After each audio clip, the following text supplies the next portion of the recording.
जय हिंद प्यारे बच्चों, क्या हाल चाल है सबका। और आज हम लोग एक बार फिर एकत्रित हैं अपने एफएसटी नंबर 22 के डिस्कशन को लेके। मैं यानी संजीव भाटिया आपको कराऊंगा first 25 question, that means question number 51 to 75। और हमारे सिंह सर का मिशन, उनका स्लोगन है पढ़ने का अधिकार सबको, डॉक्टर बनने का अधिकार भी सबको। इसी मिशन के तहत हम लोग बहुत सारे डिस्कशन, बहुत सारे यूट्यूब सेशन, रैपिड फायर आपके लिए लेके आते रहते हैं। तो चलिए स्टार्ट करते हैं क्वेश्चन नंबर 51 से। ये क्वेश्चन नंबर 51 बहुत इजी है, मोस्टली बच्चों ने निकाल लिया होगा। इसमें आप देख रहे हैं कि हमको एक रिएक्शन गिवन है और उस रिएक्शन में हमको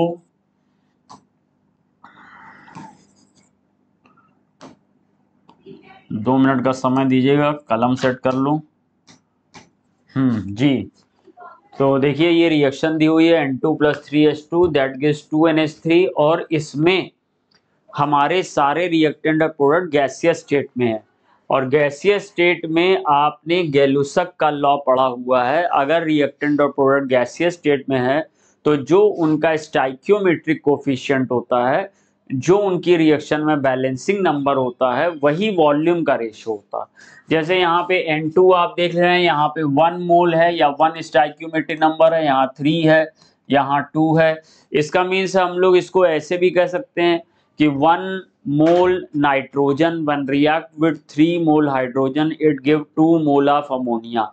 और सेम पैटर्न पे हम ये भी कह सकते हैं when 1 volume of nitrogen react with 3 volume of hydrogen, it gives 2 volume of ammonia. या फिर 1 litre of nitrogen react with 3 litre of hydrogen, it give 2 litre of ammonia.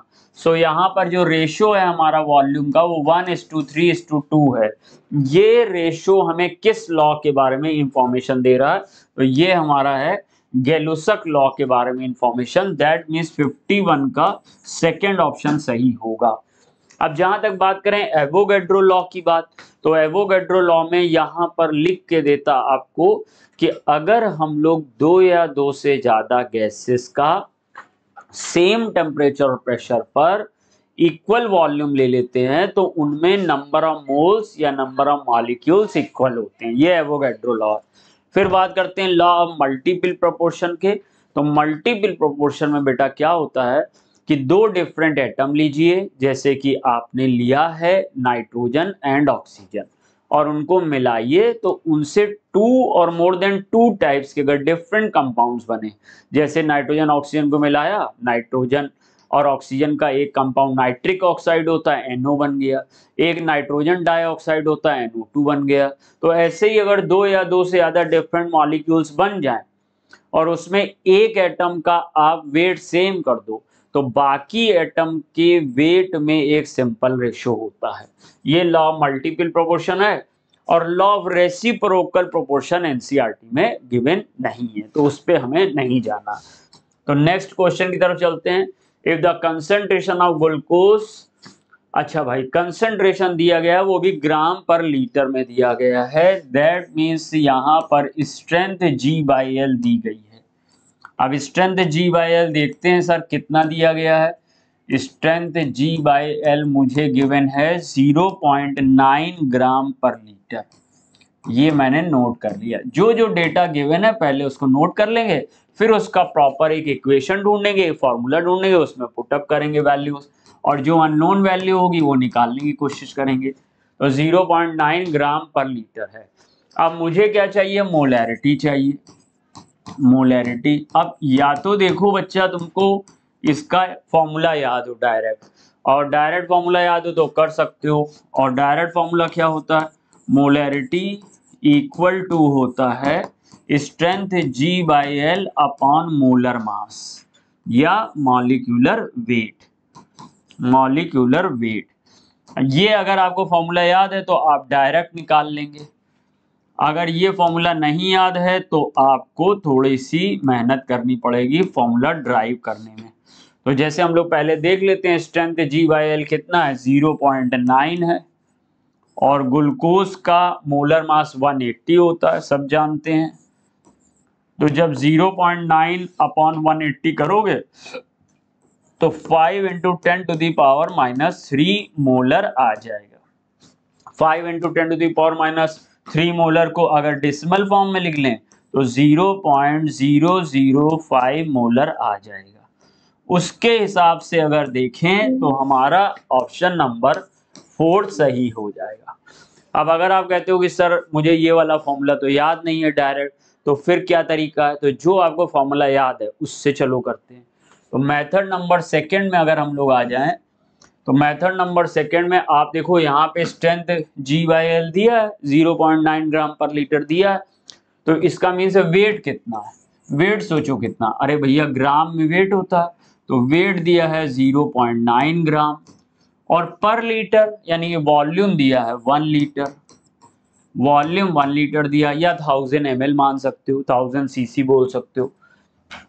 अब इसको हम लोग जो मोलैरिटी निकालने का जो जनरल फॉर्मूला हमारा होता है, वो जनरल फॉर्मूला होता है molar mass into volume in litre. अब W आप रख लीजिए 0.9, अगर आप वॉल्यूम इन ml लोगे तो ऊपर 1000 का मल्टीप्लाई कर दो, 1000 कैंसिल हो जाएगा, तो 0.9 और मोलर मास 180 होता। अब अगर मोलर मास नहीं निकालना जानते हो ग्लूकोज का तो समस्या हो सकती है, और वॉल्यूम 1 लीटर है, फिर से वही आंसर आ जाएगा 0.005 मोलर। इस तरीके से हमारा क्वेश्चन नंबर 52 का 4th ऑप्शन करेक्ट हुआ। ये थियोरेटिकल बेस्ड क्वेश्चन आ गया। क्वेश्चन में कह रहा है विच of the following statement is not correct. ये नॉट वाला जो स्टेटमेंट होता है ये हमेशा हमें धोखा दे जाता है। हम लोग फर्स्ट ऑप्शन पढ़ते हैं, वो करेक्ट होता है तो हमें लगता है कि बस वही सही होना चाहिए, बट नॉट पे स्पेशली ध्यान दीजिएगा। अब चलिए एक एक करके बात करते हैं। कह रहा है the shape of N atomic orbital depends on azimuthal quantum number. तो जी हाँ, बिल्कुल आपको पता है हमारा जो एजीमुथल क्वांटम नंबर है उसको किस सिंबल से शो करते हो? L से। अब L इक्वल टू 0 है तो बताओ इसकी शेप क्या? अब शेप तो बाद में, पहले L इक्वल टू 0 है तो ये सबशेल कौन सी है? आप कहेंगे सर जी सबशेल तो S है। जी हाँ S है। चलिए 1 है तो क्या है? P है, 2 है तो D है, 3 है तो F है। अब S की शेप क्या होती है? स्फेरिकल। P की शेप क्या होती है? Dumbbell shape. D की डबल डंबल, F की कॉम्प्लेक्स। इसका मीन्स है कि सबकी शेप अलग अलग आई, सब शेल की शेप अलग अलग आई, और उसको किसने एक्सप्लेन किया? एजीमुथल क्वांटम नंबर्स ने।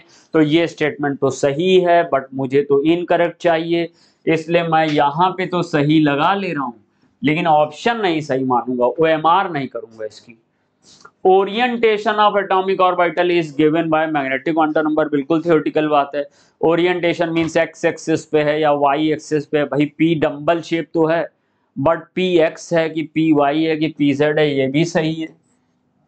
अब सर कहता है एनर्जी जो है इलेक्ट्रॉन की वो मल्टी इलेक्ट्रॉन सिस्टम की प्रिंसिपल क्वांटम नंबर n पर डिपेंड करती है। गलत हो गया, क्योंकि तुमने पढ़ा है अगर 1 इलेक्ट्रॉन सिस्टम है, 1 electron system that means hydrogen, तो आप कह सकते हो कि एनर्जी प्रोपोर्शनल टू होगी n के, प्रिंसिपल क्वांटम नंबर के प्रोपोर्शनल होगी।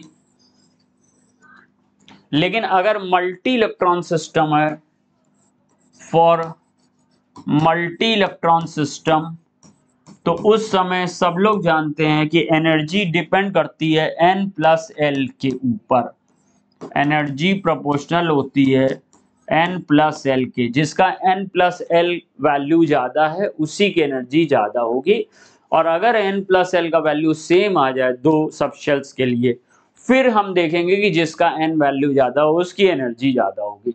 तो ये भैया हो गया गलत, और ऑप्शन नंबर 3 मैंने सेलेक्ट कर लिया कि इसी से मैं अपनी OMR में कलर करूंगा, नॉट करेक्ट के लिए। अब 4th में जाने का कोई सेंस नहीं बनता, फिर भी देख लेते हैं। The number of degenerate atomic orbital, degenerate means same energy, equal energy. Number of degenerate atomic orbitals of one type depends on the value of azimuthal and magnetic quantum number।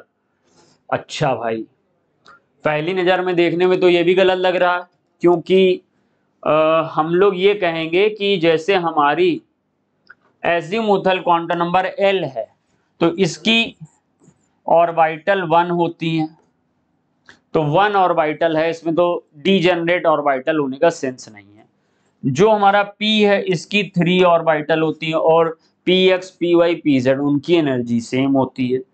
D में 5 orbital होती हैं, dxy, dyz, dxz, dx को माना y square, dz square, energy same होती है। F में 7 होते हैं, dxyz, dyzx और वगैरह वगैरह, तो एनर्जी सेम होती है। तो इस तरीके से देखें तो L से ही यानी एजीमुथल क्वांटम नंबर से हमें पता चल जाता है कि S में एक ही ऑर्बिटल है तो सेम का मतलब नहीं, P में 3 ऑर्बिटल की एनर्जी सेम होती है, डी में 5 ऑर्बिटल की एनर्जी सेम होती है, एफ में 7 ऑर्बिटल की एनर्जी सेम होती है। बट मैग्नेटिक क्वांटम नंबर जो ऑर्बिटल को बताती है, जैसे कि magnetic quantum number px, py, pz में pz के लिए मैग्नेटिक क्वांटम नंबर 0 है, तो वो तो स्ट्रेट फॉरवर्ड तो नहीं कोई डिसाइड कर रही है नंबर ऑफ डीजेनरेट ऑर्बिटल।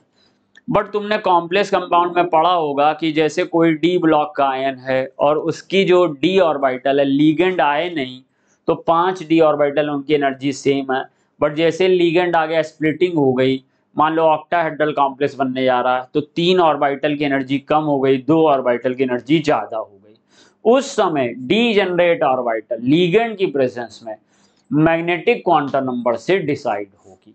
अगर मैग्नेटिक क्वांटम नंबर dx को माना y स्क्वायर dz स्क्वायर है तो 2 डीजेनरेट ऑर्बिटल होंगी। अगर magnetic quantum number dxyz dyz dxz है तो 3 डीजेनरेट ऑर्बिटल होंगी। तो ये ले दे के स्टेटमेंट सही हो गया कि 90% तो एजीमुथल से डिसाइड हो जाता degenerate orbital number, 20% magnetic quantum number से डिसाइड हो जाता। तो ले दे के यही वाला गलत हुआ हमारा, तो 53 का थर्ड के साथ जाएंगे। Which of the following pair of d orbital will have electron density along the axis? तो ये तो बहुत आसान बात है, जानते होंगे। जैसे अगर मान लीजिए कि ये मेरे पास एक एक्सिस है एक्स वाई जेड और मुझे डी एक्स वाई बनाना है, तो डी एक्स वाई को हम लोग ऐसे बनाते हैं। देखिए पहला इसमें जो लोब होगा, डंबल होगा, वो एक्स और वाई के बीच में होगा, और जो दूसरा है वो हल्का सा जेड एक्सिस को टच करते हुए होगा।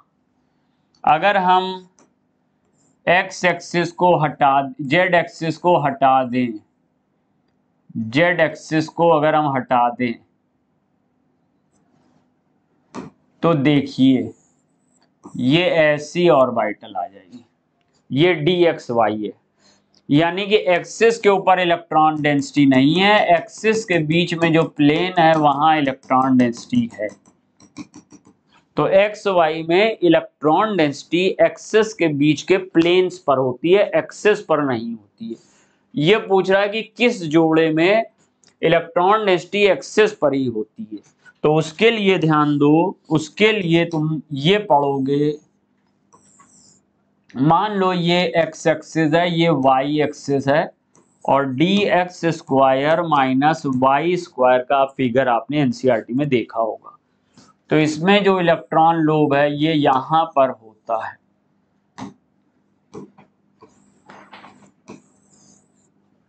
ये ऐसे इलेक्ट्रॉन लोब होता है। तो इसका मीन्स है कि ये एक्सिस पे है, तो यहाँ पे मुझे D X common Y square चाहिए, D X common Y square यहाँ भी है, यहाँ भी है, और इसके साथ फिर डी जेड देख लो। ये अगर मेरे पास है एक्स वाई और जेड, तो इसमें ये मेरे पास एक लोब जेड एक्सिस पे आ जाएगा, दूसरा ऐसे सॉकर टाइप आ जाएगा एक्स वाई प्लेन में, लेकिन जेड एक्सिस पे इसमें इलेक्ट्रॉन डेंसिटी रहेगी, इसलिए मेरा सही ऑप्शन होगा थर्ड। कैल्कोजेंस, कैल्कोजेंस क्या होता है? ऑक्सीजन फैमिली होता है।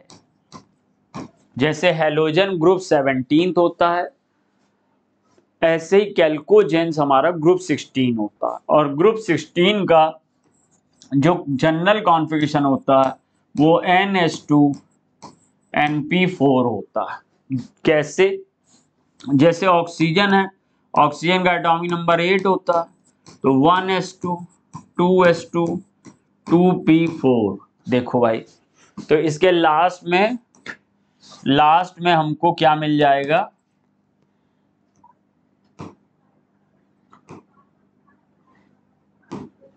लास्ट में हमें S2P4 मिल गया। और अगर हम लोग सल्फर ले लें, सल्फर का एटॉमिक नंबर 16 होता, 1s2 2s2 2p6 3s2 3p4। ये देखिए फिर से 3s2 3p4 आ गया। दैट मीन्स यहां पर थर्ड ऑप्शन सही होगा, S2P4 वाला। आ गया एक पीरियोडिक टेबल का क्वेश्चन। पीरियोडिक टेबल का एक क्वेश्चन सर आ गया है मेरे सामने।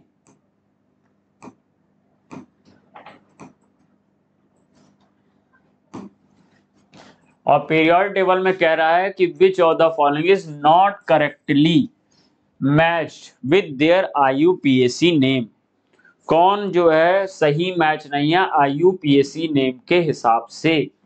तो देखिए अनिल हेक्सियम, इसका एटॉमिक नंबर 106 होता है और इसका नाम सी बॉर्गियम होता है, बिल्कुल जी सही है। फिर अनिल ट्राइयम, अनिल ट्राइयम का होगा एटॉमिक नंबर, अन माने 1, निल माने 0, ट्राइयम माने 3, और 103 का जो नेम होता है वो लॉरेंसियम होता है, लॉरेंसियम। तो ये बात गलत हो गई, यहां पे लिखा है डबनियम। डबनियम का Z 105 होता है। रदरफोर्डियम का Z 104 होता है। मीटनेरियम का Z 106 होता है। इस हिसाब से अगर आप मिलाएं तो यह यहाँ 106 नहीं, सॉरी 109 होता है।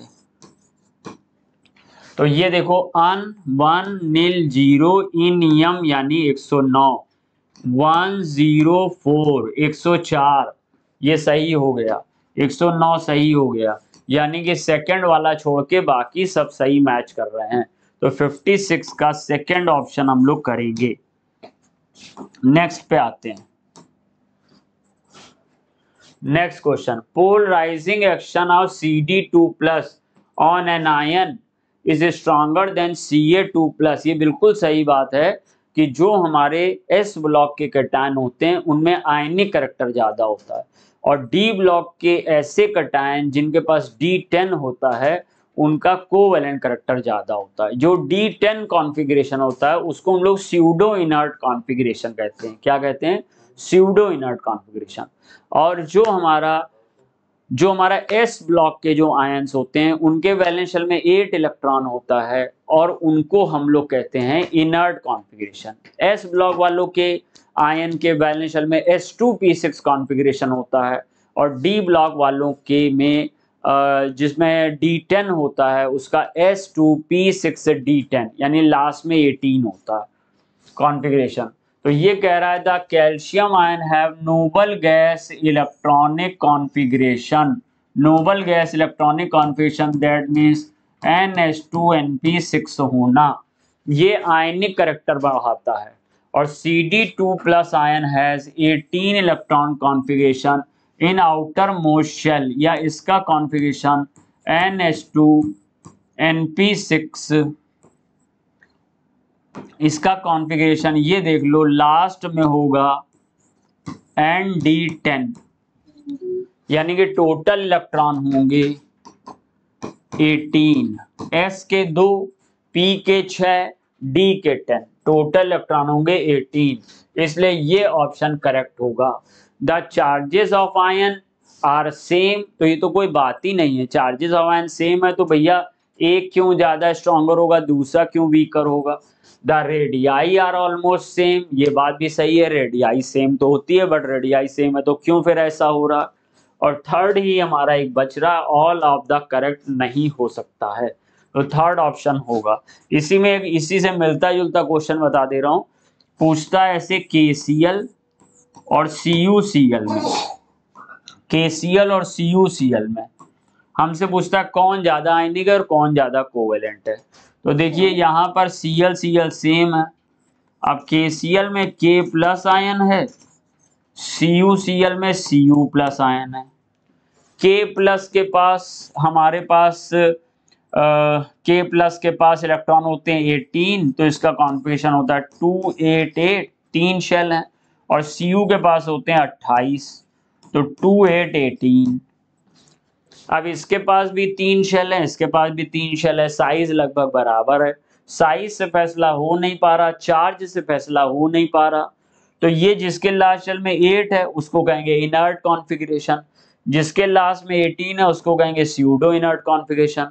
Pseudo inert configuration more covalent होता, मोर कोवेलेंट, और जो इनर्ट कॉन्फ़िगरेशन है वो मोर आयनिक होता है। तो इस तरह से हम लोग, जैसे ये बताया गया है, पोलराइजिंग एक्शन का मीन्स होता है कोवेलेंट करैक्टर। तो जितना पोलराइजिंग पावर ज्यादा उतना कोवेलेंट करैक्टर ज्यादा होगा। इसका पोलराइजिंग पावर ज्यादा होगा, पोलराइजिंग पावर ज्यादा होगा। नेक्स्ट की तरफ चलते हैं। फाइनली थर्ड ऑप्शन सही हो गया। विच of the following molecule geometry is correct, किसकी ज्योमेट्री करेक्ट है ये बताना है। तो चलिए देखते हैं। ये BRF5 को देख लेते हैं सर क्या है ये। BRF5 को बना लेते हैं। ये Br है और इसके वैलेंस शेल में 7 इलेक्ट्रॉन है, हेलोजन है क्योंकि।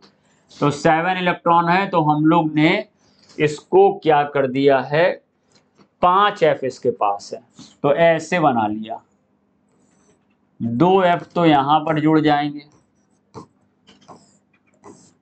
2F यहां जुड़ जाएंगे, और 1F ऊपर। तो इसके बीच में पहले एक ये स्क्वायर प्लेनर शेप आ गई, और 1F और बचा, तो ये Br से ऐसे जुड़ जाएगा, और इसमें इस तरीके का एक पिरामिड बन जाएगा, और एक लोन पेयर यहां पे रह जाएगा। तो इसमें ब्रोमो पे अगर बात करो तो ब्रोमो का जो हाइब्रिडाइजेशन है वो sp3d2 आ रहा, बिकॉज 1 2 3 4 5 सिग्मा है और एक लोन पेयर, टोटल नंबर आ रहा है 6, तो sp3d2 आ रहा। अब sp3d2 आ रहा है, तो जो ज्योमेट्री है वो सर ऑक्टाहेड्रल है। ज्योमेट्री हम लोग देख लेते हैं, टोटल लोन पेयर और इलेक्ट्रॉन जितने आ रहे हैं या हाइब्रिडाइजेशन से, और शेप में लोन पेयर को एक्सक्लूड कर देते हैं, बाकी जो बॉन्ड होते हैं उनको इंक्लूड कर लेते हैं। तो जो शेप है वो है स्क्वायर पिरामिडल, स्क्वायर पिरामिडल। हमें क्या मिलाने को दिया गया, ज्योमेट्री, तो ज्योमेट्री ट्रायगोनल पिरामिडल लिखा है, गलत हो गया। शेप भी नहीं मिल रहा, ज्योमेट्री हमारी यहाँ ट्रायगोनल पिरामिड लिखा है, ऑक्टाहेड्रल है, शेप स्क्वायर पिरामिडल है, वो भी नहीं मिल रहा। फिर जब बात आई ClF3 की, ClF3 का स्ट्रक्चर सब लोग को पता है, ये Cl है और इसके वैलेंस शेल में 7 इलेक्ट्रॉन है, तो एक यहां पर आएगा, एक लोन पेयर यहां आएगा, एक लोन पेयर यहां आएगा, और एक्सियल पोजीशन पे F आएगा। तो इसमें जो हाइब्रिडाइजेशन है वो निकल के आ रहा है sp3d, और जो ज्योमेट्री निकल के आ रही है वो निकल के आ रही है ट्रायगोनल बाइपिरामिडल, ट्रायगोनल बाइपिरामिडल निकल के आ रही है। और जो मेरी शेप निकल के आ रही है वो शेप बच्चा निकल के आ रही है टी शेप।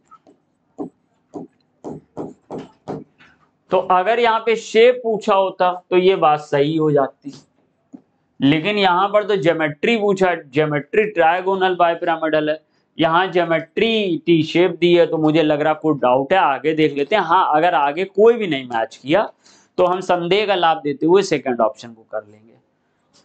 अब हमने थर्ड देखा PCl5, तो PCl5 तो ये बन जाएगा, ये P है, ये 3 Cl हैं, और एक Cl ऊपर और एक Cl नीचे, यानी कि ये ट्रायगोनल बेस है एक पिरामिड ऊपर, एक पिरामिड नीचे। हाइब्रिडाइजेशन वाइज देखोगे 5 सिग्मा बॉन्ड है, तो हाइब्रिडाइजेशन sp3d है। ज्योमेट्री ट्राइगोनल प्लेनर है, शेप भी ट्राइगोनल, ट्राइगोनल प्लेनर नहीं, ट्राइगोनल बाई पिरामिडल, शेप भी ट्राइगोनल बाई पिरामिडल है। यहां भैया सीसॉ लिख रहा, कोई लेना देना नहीं इसका। फिर आया SF4, SF4 में मिला लेते हैं। SF4 ऐसे बनेगा, एक S ये होगा, एक F, 2F, 3F, 4F और 6 इलेक्ट्रॉन होते हैं। तो इसमें हमारा हाइब्रिडेशन sp3d आ रहा।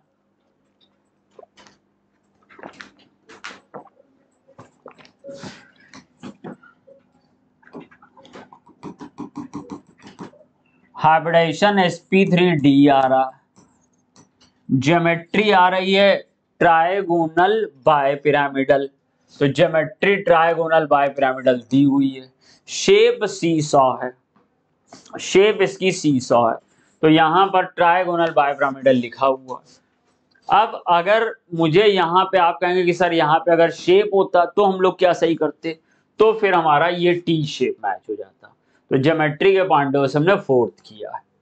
नेक्स्ट आते हैं, बॉन्ड ऑर्डर NO के पास टोटल 15 इलेक्ट्रॉन होते हैं, तो 15 इलेक्ट्रॉन में बॉन्ड ऑर्डर निकालोगे तो 2.5 आएगा। NO प्लस के पास 14 इलेक्ट्रॉन आते हैं, bond order 14 electron of nitrogen का 3 होता, तो इसका बॉन्ड ऑर्डर भी 3 आएगा। अब आप मॉलिक्यूलर ऑर्बिटल थ्योरी से निकालते हो तो टाइम लगेगा आपको। वैसे आपको नाइट्रोजन मालूम है, नाइट्रोजन पर टोटल इलेक्ट्रॉन 14 होते हैं और नाइट्रोजन का ऐसे स्ट्रक्चर होता है N ट्रिपल बॉन्ड है, तो बॉन्ड ऑर्डर 3 होता है। तो ये याद कर लो कि अगर कोई भी मॉलिक्यूल यहाँ आया है ना, उसके टोटल इलेक्ट्रॉन 14 आ रहा है नाइट्रोजन के बराबर, तो बॉन्ड ऑर्डर 3 होगा। अगर ऑक्सीजन के बराबर यानी कि 16 के बराबर आ रहा है तो बॉन्ड ऑर्डर 2 होगा। अगर 15 इलेक्ट्रॉन, अगर 14 इलेक्ट्रॉन आ रहा है तो बॉन्ड ऑर्डर 3 होगा, बॉन्ड ऑर्डर 3 होगा। और अगर 16 इलेक्ट्रॉन आ रहे हैं तो बॉन्ड ऑर्डर 2 होगा। अब ये NO माइनस के पास 16 इलेक्ट्रॉन आ रहा है तो बॉन्ड ऑर्डर 2 होगा। तो सबसे ज्यादा बॉन्ड ऑर्डर NO प्लस का है, उससे कम बॉन्ड ऑर्डर NO प्लस से कम बॉन्ड ऑर्डर NO का है, और NO से कम है बॉन्ड ऑर्डर NO माइनस का। तो मिलाइए सर, कोई क्या ऑप्शन मैच कर रहा है? NO plus, NO minus, second वाला ऑप्शन मैच कर रहा। क्वेश्चन नंबर 60 की तरफ चलते हैं। बहुत आसान सिंपल, हमको वर्क डन पे क्वेश्चन सॉल्व करना, वर्क डन के फॉर्मूला पे। आइसोथर्मल रिवर्सिबल वर्क डन का फॉर्मूला होता है W equal to -2.303 nRT log P1 by P2। वैसे तो V2 बाय V1 भी होता है, लेकिन यहाँ प्रेशर गिवन है तो हमने यहाँ पे वैल्यू पुटअप किया -2.303 मोल। देखिए n मीन्स मोल होता है 1 मोल। R की वैल्यू डिपेंड करेगी ऑप्शन पे, क्योंकि कैलोरी दिया तो R की वैल्यू होगी 2 कैलोरी। T यहाँ पे टेम्परेचर है, टेम्परेचर 300 K दिया, 300 केल्विन, 300 ले लिया। लॉग P2 कितना दिया गया है, नहीं P1 पहले चाहिए मुझे, 10 ATM से 1 ATM हो रहा है, तो यहाँ 10 ATM से 1 ATM हो रहा है।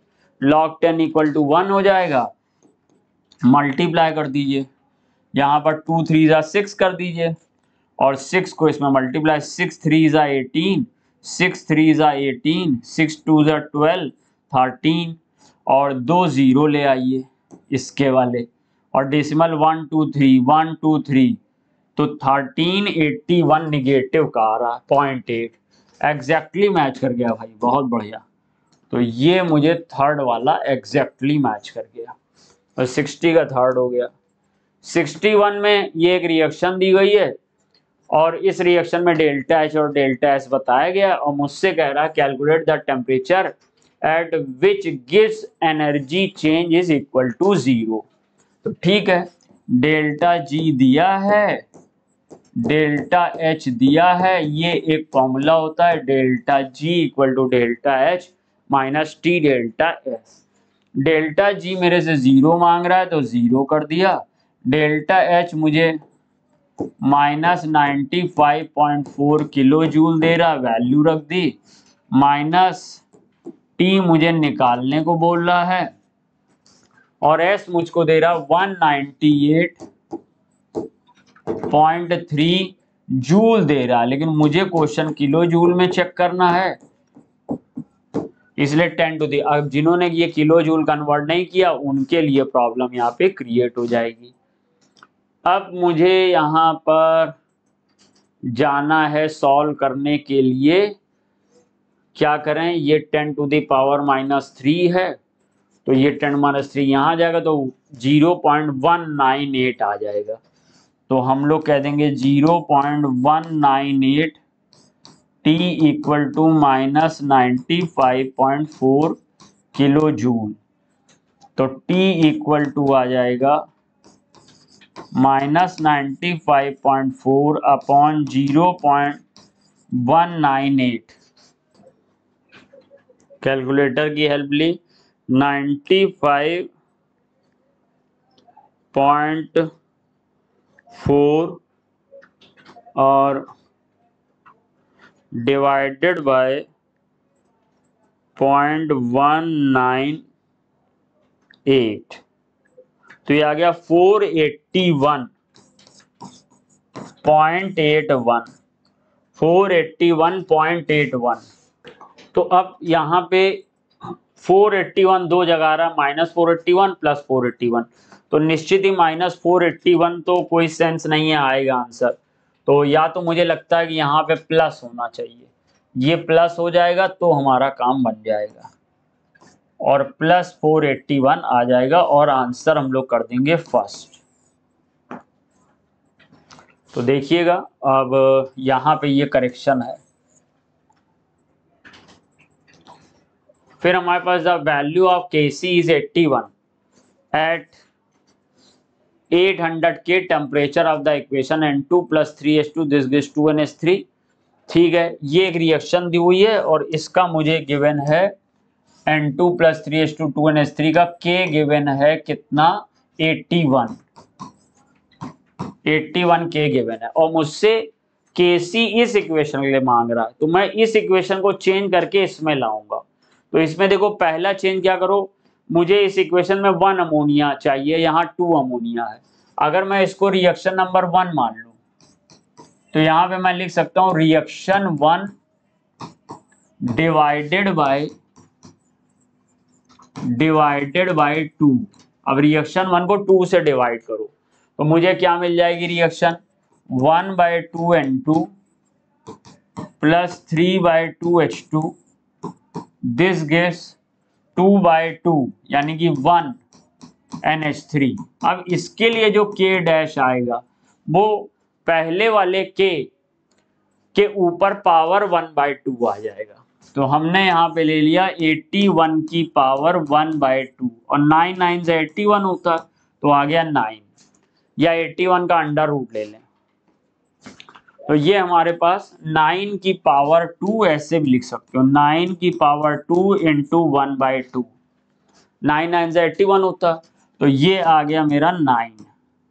अब मैं इस इक्वेशन को, अगर मैं इस वाली इक्वेशन को मान लेता हूं इक्वेशन नंबर 2, तो मैं इसमें अब क्या करूंगा, अब क्योंकि मुझे अमोनिया को लेफ्ट हैंड साइड लाना है तो मैं ये कह दूंगा इक्वेशन 2 डिवाइडेड बाय या equation 2 written in reverse order, written in reverse order या रिवर्स फॉर्म। इक्वेशन 2 को रिवर्स में लिखो तो रिवर्स में लिखने पे इस तरफ आ जाएगा NH3 और फिर बन जाएगा हाफ N2, फिर बन जाएगा 3/2 H2 और अब जो हमारे पास नया K आएगा, मान लो वो K डबल डैश है, वो K डैश का इनवर्स होगा यानी 1/9 होगा, 1/9 होगा। तो जब 1/9 होगा, क्या इन्होंने सॉल्व करके दिया? 1/9 4 दिया, तो दैट मीन्स 62 का फोर्थ ऑप्शन करेक्ट होगा। अब आ जाते हैं 63। क्वेश्चन नंबर 63 में ये एक रिएक्शन चल रही है, आइस वाटर बदल रहा है और -2 किलो कैलोरी रिएक्शन के अंदर ही दिखाया। रिएक्शन के अंदर -2 किलो कैलोरी मीन्स क्या हुआ? इसको कट कर दो तो ये डेल्टा H फॉर्म में लिख लो +2। अर्थात ये जो रिएक्शन है ये कैसी रिएक्शन है? ये रिएक्शन भैया एंडोथर्मिक है। और एंडोथर्मिक रिएक्शन में मुझे कह रहा है कि favourable condition for the forward reaction, यानी मुझे लेफ्ट से राइट जाना है, वाटर ज्यादा बनाना है। तो वाटर ज्यादा बनाना एंडोथर्मिक है तो टेम्परेचर ज्यादा देना पड़ेगा, यानी मेरी शर्त होगी हाई टेम्परेचर की। अब हाई टेम्परेचर आपने दे दिया, उसके बाद वॉल्यूम, उसके प्रेशर की भी बात कर रहा है। आइस में इंटरमॉलिक्यूलर हाइड्रोजन बॉन्डिंग की वजह से कैविटीज होती हैं, इसलिए आइस का वॉल्यूम वाटर से ज्यादा होता। तो ये वॉल्यूम होगा, ये लिख भी रहा, ग्रेटर वॉल्यूम लेसर वॉल्यूम, और क्या लोगे, सबको स्पष्ट कर दिया। तो जब तुम्हें हाई वॉल्यूम से लो वॉल्यूम पे, ये हाई वॉल्यूम है, तुम्हें लो वॉल्यूम पे जाना है तो तुम्हें प्रेशर बढ़ाना होगा, अर्थात यहाँ पे तुम्हें हाई प्रेशर भी डालना होगा, हाई प्रेशर भी डालना होगा। हाई टेम्परेचर हाई प्रेशर, कौन सा ऑप्शन मैच कर रहा है? फोर्थ वाला। द सॉल्युबिलिटी प्रोडक्ट, AgCl का सॉल्युबिलिटी प्रोडक्ट दिया है, अब तुमसे प्रेसिपिटेशन पूछ रहा है, ये कि बहुत इंपॉर्टेंट टाइप है। इस तरह के टाइप में हम लोग आयनिक प्रोडक्ट निकालते हैं चारों ऑप्शन में, और जिसका ionic product given solubility product से ज्यादा आ जाता है वही प्रेसिपिटेशन देता है। तो मैं यहाँ पे ionic product phi equal to कर लूंगा Ag+ का मोलर कंसंट्रेशन इंटू Cl- का molar concentration. Option number first में गए, ऑप्शन फर्स्ट को चेक करने गए तो फाई इक्वल टू Ag+ की कंसंट्रेशन कितनी दी है? 10⁻⁴।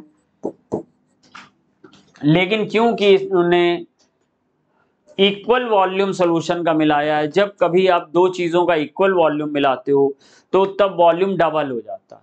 तो वॉल्यूम डबल हो जाता है तो जो पहले कंसंट्रेशन थी वो अब हाफ हो जाएगी। इसको हम लोग M1V1 = M2V2 कॉन्सेप्ट से देख सकते हैं।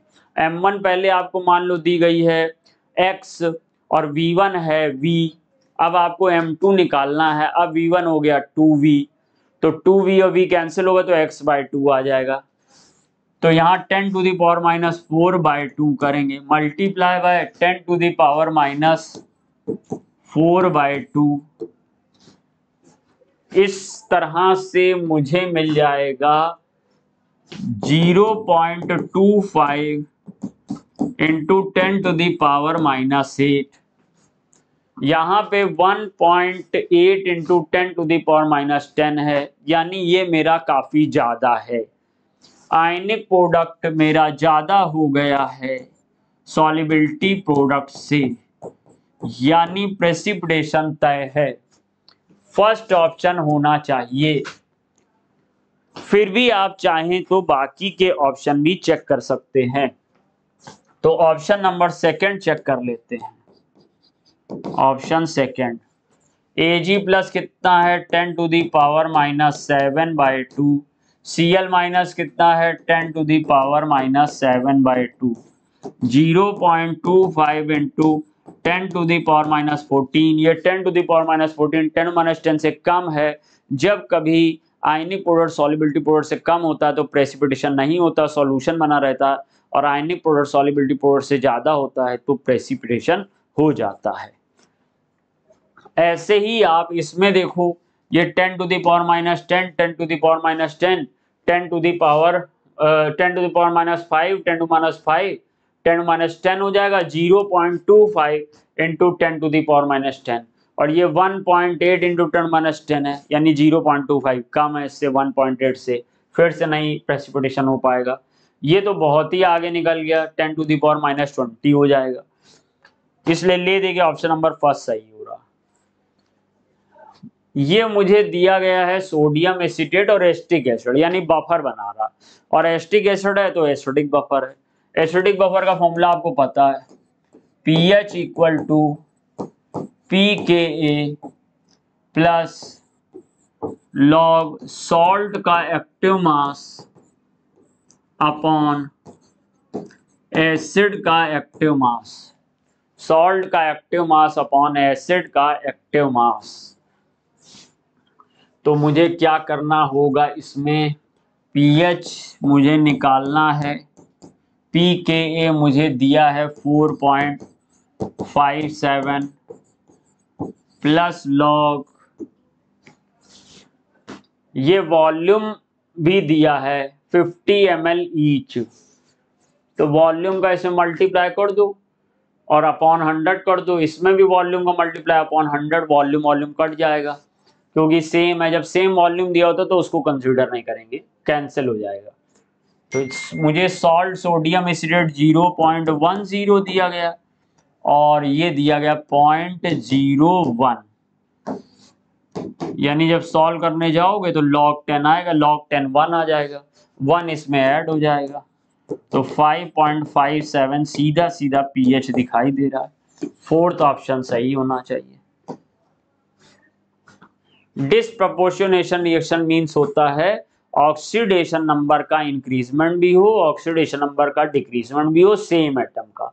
अगर कभी कोई ऐसा सब्सटेंस है जिसमें सेंट्रल एटम अपनी हाईएस्ट ऑक्सीडेशन स्टेट में है या फिर लोएस्ट ऑक्सीडेशन स्टेट में है, तो उसकी एक चीज हो पाएगी, जैसे अगर हाईएस्ट में है तो ऑक्सीडेशन नंबर कम तो हो पाएगा लेकिन ऑक्सीडेशन नंबर बढ़ नहीं पाएगा बिकॉज वो हाईएस्ट में आ गया, तो रिडक्शन तो हो पाएगा लेकिन ऑक्सीडेशन नहीं हो पाएगा, तो वो डिसप्रपोर्शनेशन नहीं दे पाएगा। उसके पॉइंट ऑफ व्यू से अगर चलें तो यहाँ पे जब हम लोग सबकी ऑक्सीडेशन नंबर निकालेंगे तो यहाँ +7 है, हाईएस्ट है, तो यही डिसप्रपोर्शन नहीं दे पाएगा। यहाँ +5 है, ये बीच का है, तो +7 में ऑक्सीडाइज भी हो जाएगा, -1 में रिड्यूस भी हो जाएगा। यहाँ पर +3 है, ये भी वही चीज है, यहाँ +1 है, ये भी ऑक्सीडाइज भी हो जाएगा, रिड्यूस भी हो जाएगा। तो ये एनसीईआरटी में क्वेश्चन भी गिवन है, तो फोर्थ वाला ऑप्शन डिसप्रपोर्शनेशन नहीं देगा।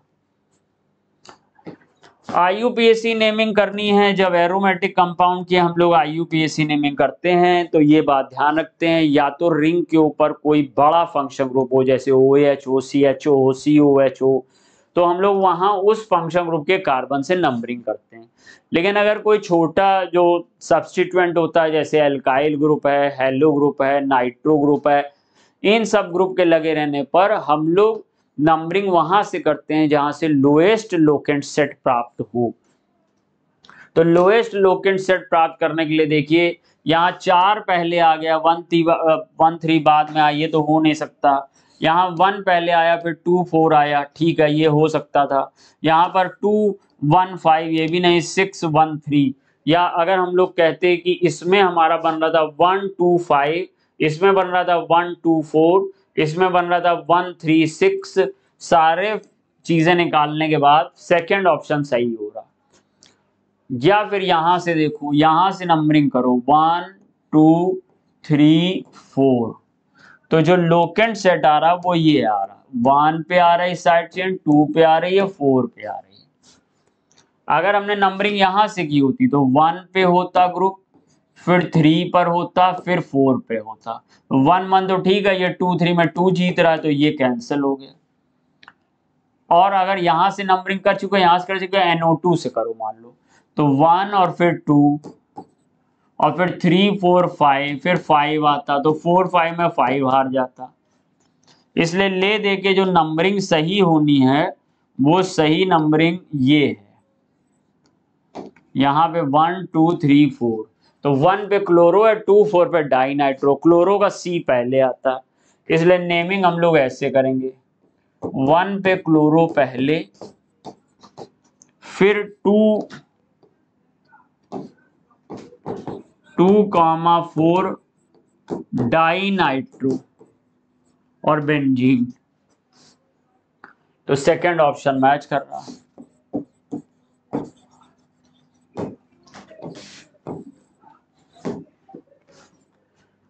पेपर क्रोमेटोग्राफी की खास बात है, बार बार ये आपने पढ़ा होगा कि इसमें मोबाइल फेज और स्टेशनरी फेज दोनों लिक्विड स्टेट में होते हैं, both mobile phase and stationary phase are liquid. फिर से एक स्टेटमेंट आ गया इलेक्ट्रोफाइल के बारे में। इलेक्ट्रोफाइल कौन होते हैं? जो इलेक्ट्रॉन को पसंद करें, जो माइनस को पसंद करें। तो माइनस को कौन पसंद कर सकता है? जो प्लस हो या न्यूट्रल स्टेट में जिसके पास इलेक्ट्रॉन डिफिशिएंसी हो। तो इलेक्ट्रोफाइल न्यूट्रल भी हो सकता है और पॉजिटिव चार्ज भी हो सकता है। और ये हमारे इलेक्ट्रोफाइल जो होते हैं वो इलेक्ट्रॉन रिच पार्टी पर जाके जुड़ते हैं और उससे बॉन्ड बना के इलेक्ट्रॉन लेते हैं। तो यहाँ पर फोर्थ ऑप्शन दिख रहा मुझे, electrophile can be either neutral और positively charge species and can form a bond by accepting a pair of electron from a nucleophile. तो ये फोर्थ होगा, आया हुआ क्वेश्चन है ये। अब ये एक एस्टिमेशन प्यूरिफिकेशन क्वेश्चन आ गया।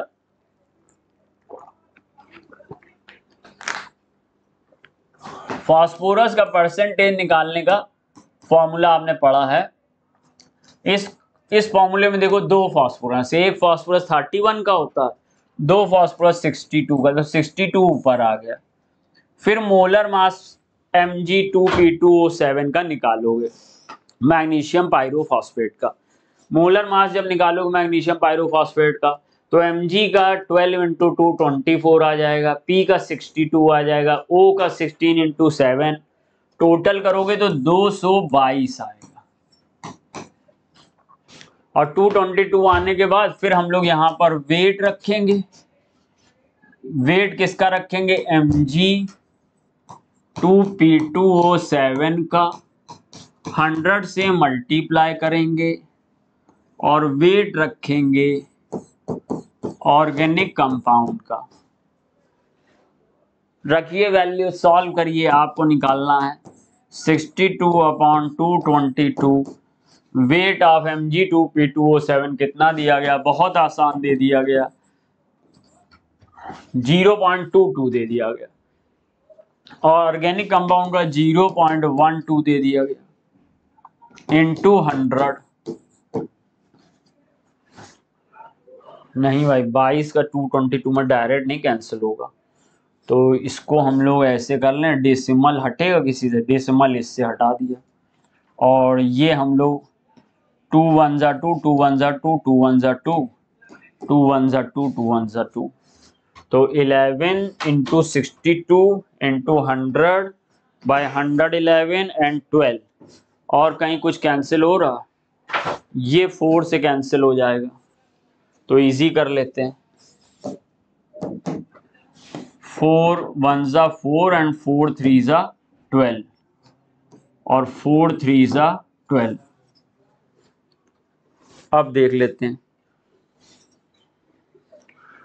तो मेरे पास आ जाएगा 13 मल्टीप्लाई बाय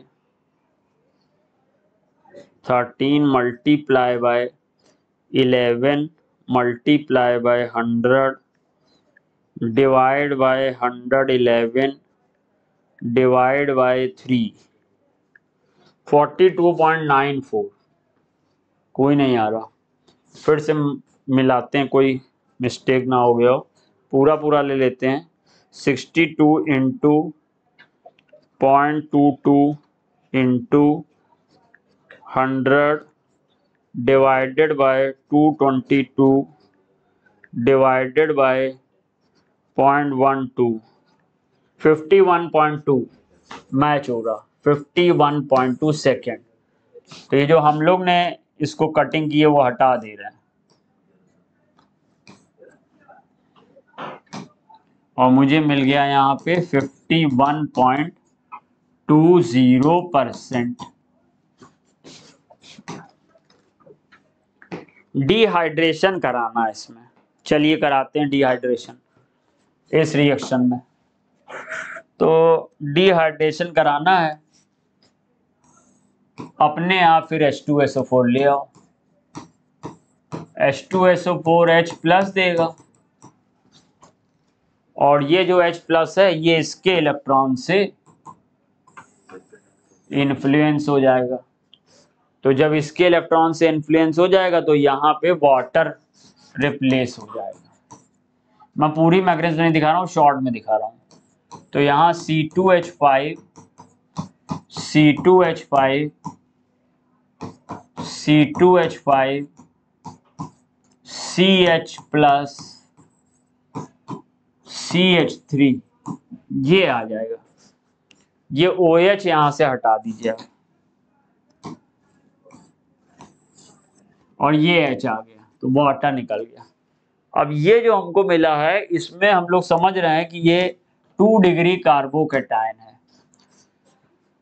अगर यहाँ से C2H5 इलेक्ट्रॉन लेके चला आए, जिसको हम लोग मेथाइल शिफ्ट हाइड्राइड शिफ्ट कहते हैं, हालांकि यहाँ पे एथाइल शिफ्ट है, तो ये यहाँ पर कार्बोकैटायन आ जाएगा जो 3 डिग्री होगा। वैगनर शिफ्ट कहते हैं इसको।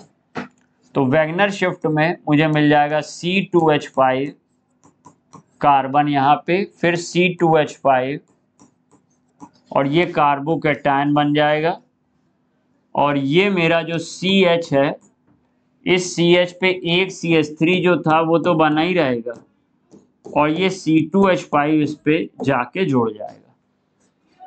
अब ये सर मेरा बन गया 3 डिग्री,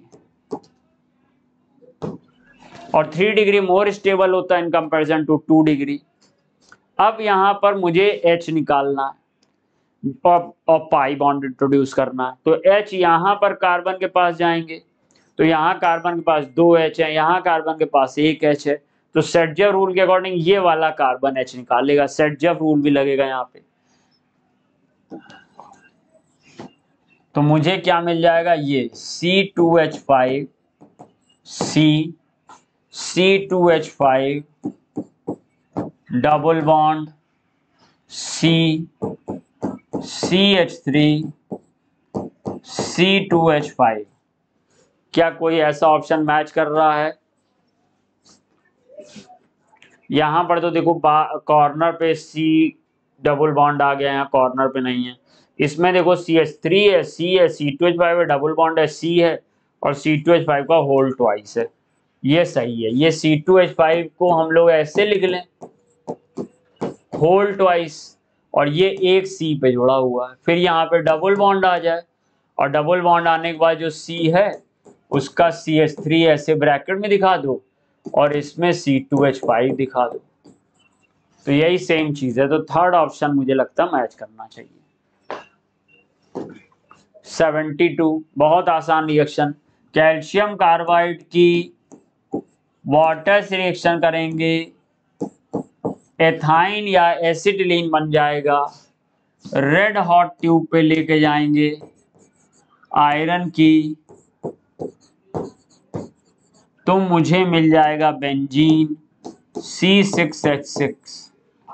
CH3Cl की फ्रीडल क्राफ्ट रिएक्शन होगी, FCr C6H5 CH3 बन जाएगा। CH3 आके जुड़ जाएगा, HCl निकल जाएगा, यानी टॉलीन बन जाएगा। बहुत आसान कन्वर्जन था, आपने 1 मिनट में देखते कर दिया होगा। टॉलीन थर्ड। हेनरी कांस्टेंट के साथ सॉल्युबिलिटी को कंपेयर करना। अगर हेनरी कांस्टेंट से सॉल्युबिलिटी को कंपेयर करोगे तो जिसका हेनरी कांस्टेंट जितना ज्यादा होता है उसकी सॉल्युबिलिटी उतनी कम होती है, जिसका हेनरी कांस्टेंट कम होता है उसकी सॉल्युबिलिटी उतनी ज्यादा होती है। तो हम लोग यहाँ पे करेंगे solubility inversely proportional to K हो जाएगा, यानी हेनरी कांस्टेंट। तो सर देखिए मेरे पास हीलियम है, हाइड्रोजन है, ऑक्सीजन है। हीलियम का 144.97 है, जो मुझे लग रहा सबसे ज्यादा है, इसलिए हीलियम की सॉल्युबिलिटी सबसे कम होगी। 2 जगह हीलियम की सबसे कम दी गई है। और जो मेरा ऑक्सीजन है, ऑक्सीजन का K सबसे कम है, तो ऑक्सीजन की सॉल्युबिलिटी वैसे भी हम लोग जानते हैं ज्यादा होती है, इसलिए थर्ड ऑप्शन होना चाहिए। The boiling point of benzene is 353.23। और अब ये एक हमारा सॉल्यूशन का क्वेश्चन है, डायरेक्ट फॉर्मूला बेस्ड है। बेंजीन यानी सॉल्वेंट का 353.23 है। 1.8 ग्राम नॉन वोलाटाइल सॉल्यूट मिलाया। चलो सब कुछ लिख लेते हैं, या समझ ही जाओगे, केवल डायरेक्ट फॉर्मूला लिख देते हैं। Delta TB equal to 1000 into weight of solute into KB upon molecular weight into weight of solvent. जो टीवी है वो है boiling point of solution minus boiling point of solvent.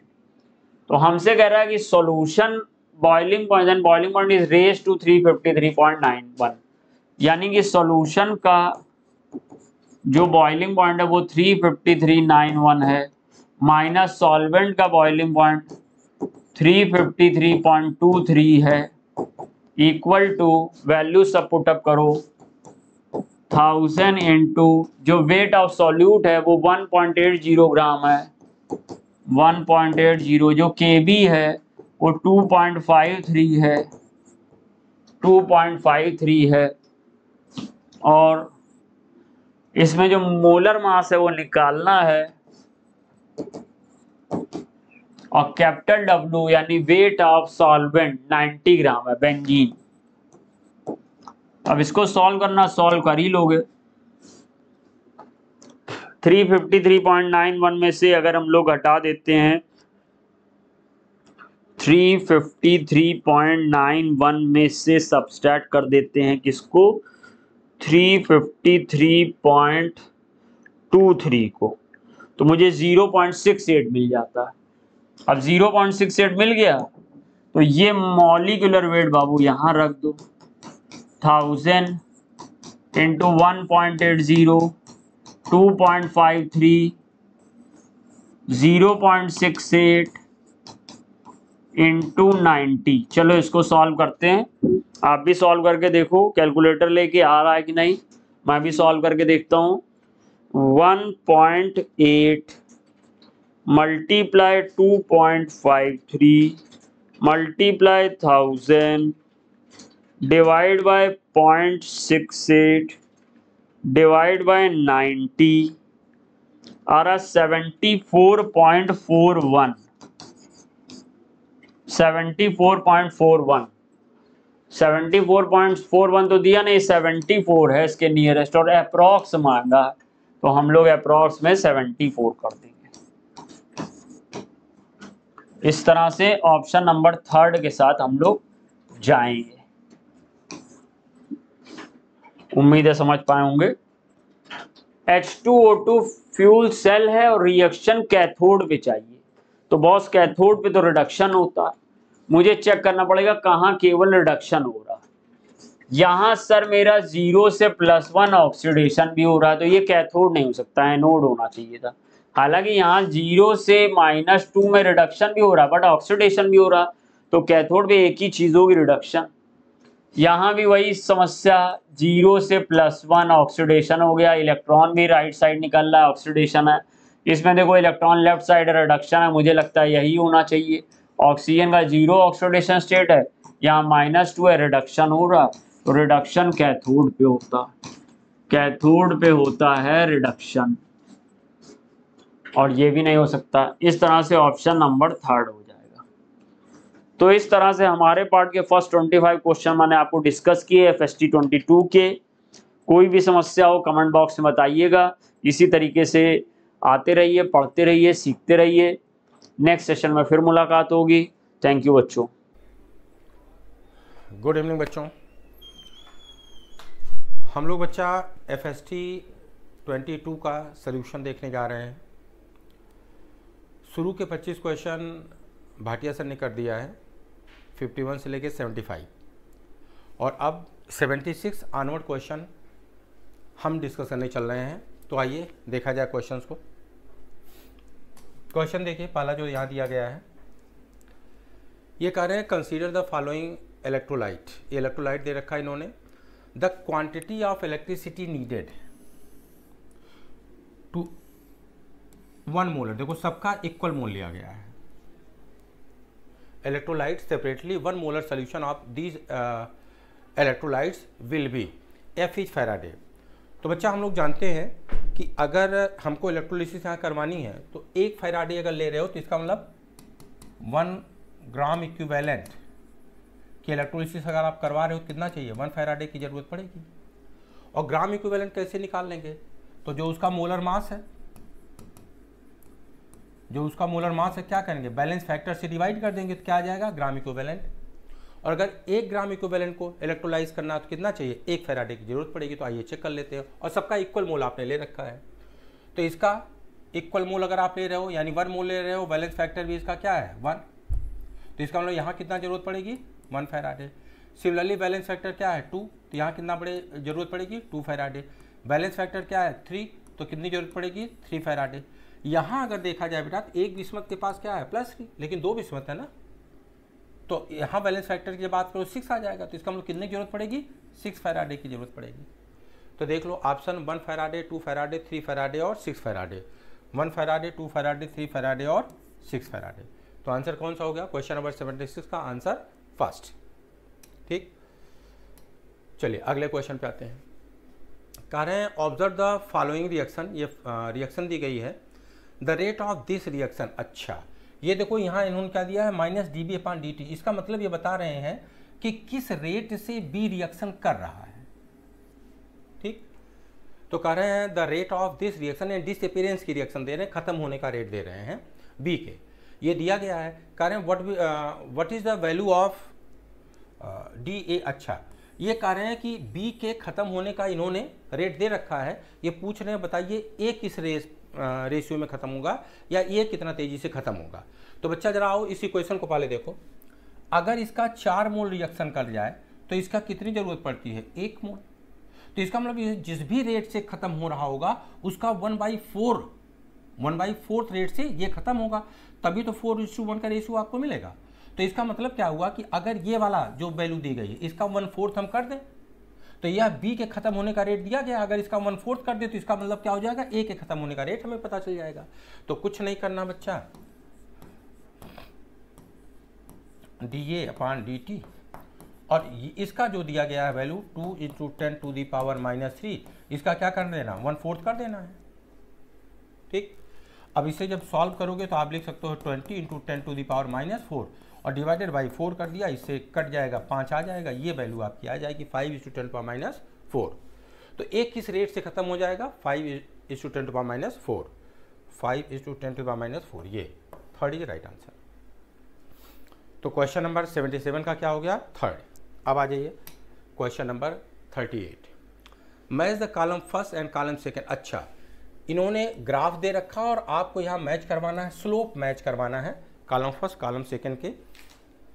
इस ग्राफ में स्लोप को मैच करवाना है, ग्राफ किसके किसके बीच है और उसके लिए स्लोप क्या होगा ये पता है, ये पता करना आपको। अब अगर हम लोग फर्स्ट ऑर्डर रिएक्शन की बात करें तो फर्स्ट ऑर्डर रिएक्शन के लिए आप इक्वेशन क्या लिखते हो, सी बराबर है सी इनिशियल और ई माइनस, फर्स्ट ऑर्डर की बात हो रही है, हाँ फर्स्ट ऑर्डर के लिए स्लोप निकालना है। तो यहाँ हम लोग क्या करेंगे ई माइनस के टी, यही क्वेश्चन आप इस्तेमाल करेंगे फर्स्ट ऑर्डर के लिए, बोलो भैया। ठीक है, अब ऐसा करते हैं इन दोनों साइड का नेचुरल लॉग ले लीजिए। तो अगर इन दोनों साइड का नेचुरल लॉग ले लें तो यहाँ क्या लिख दिया ln ct बराबर है ln c इनिशियल माइनस क्या आ जाएगा kt। अब इसको y बराबर mx प्लस c से कंपेयर कर लीजिए, तो ये आप क्या हो गया y बराबर ये प्लस c आ गया, और यहाँ अगर आप देख रहे हो तो ये आपको क्या दिया गया है x, तो mx प्लस c की बात करते हो ना, ये क्या है m, ये क्या है स्लोप है।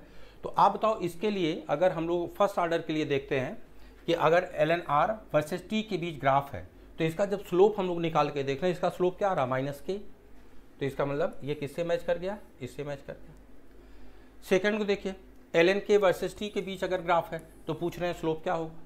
अब अगर इसके लिए इक्वेशन हम लोग देखें तो क्या होता है k बराबर है ए ई माइनस आर, k बराबर है ए ई, और जब इसके पावर की बात करते हो तो क्या बोलते हो E/RT।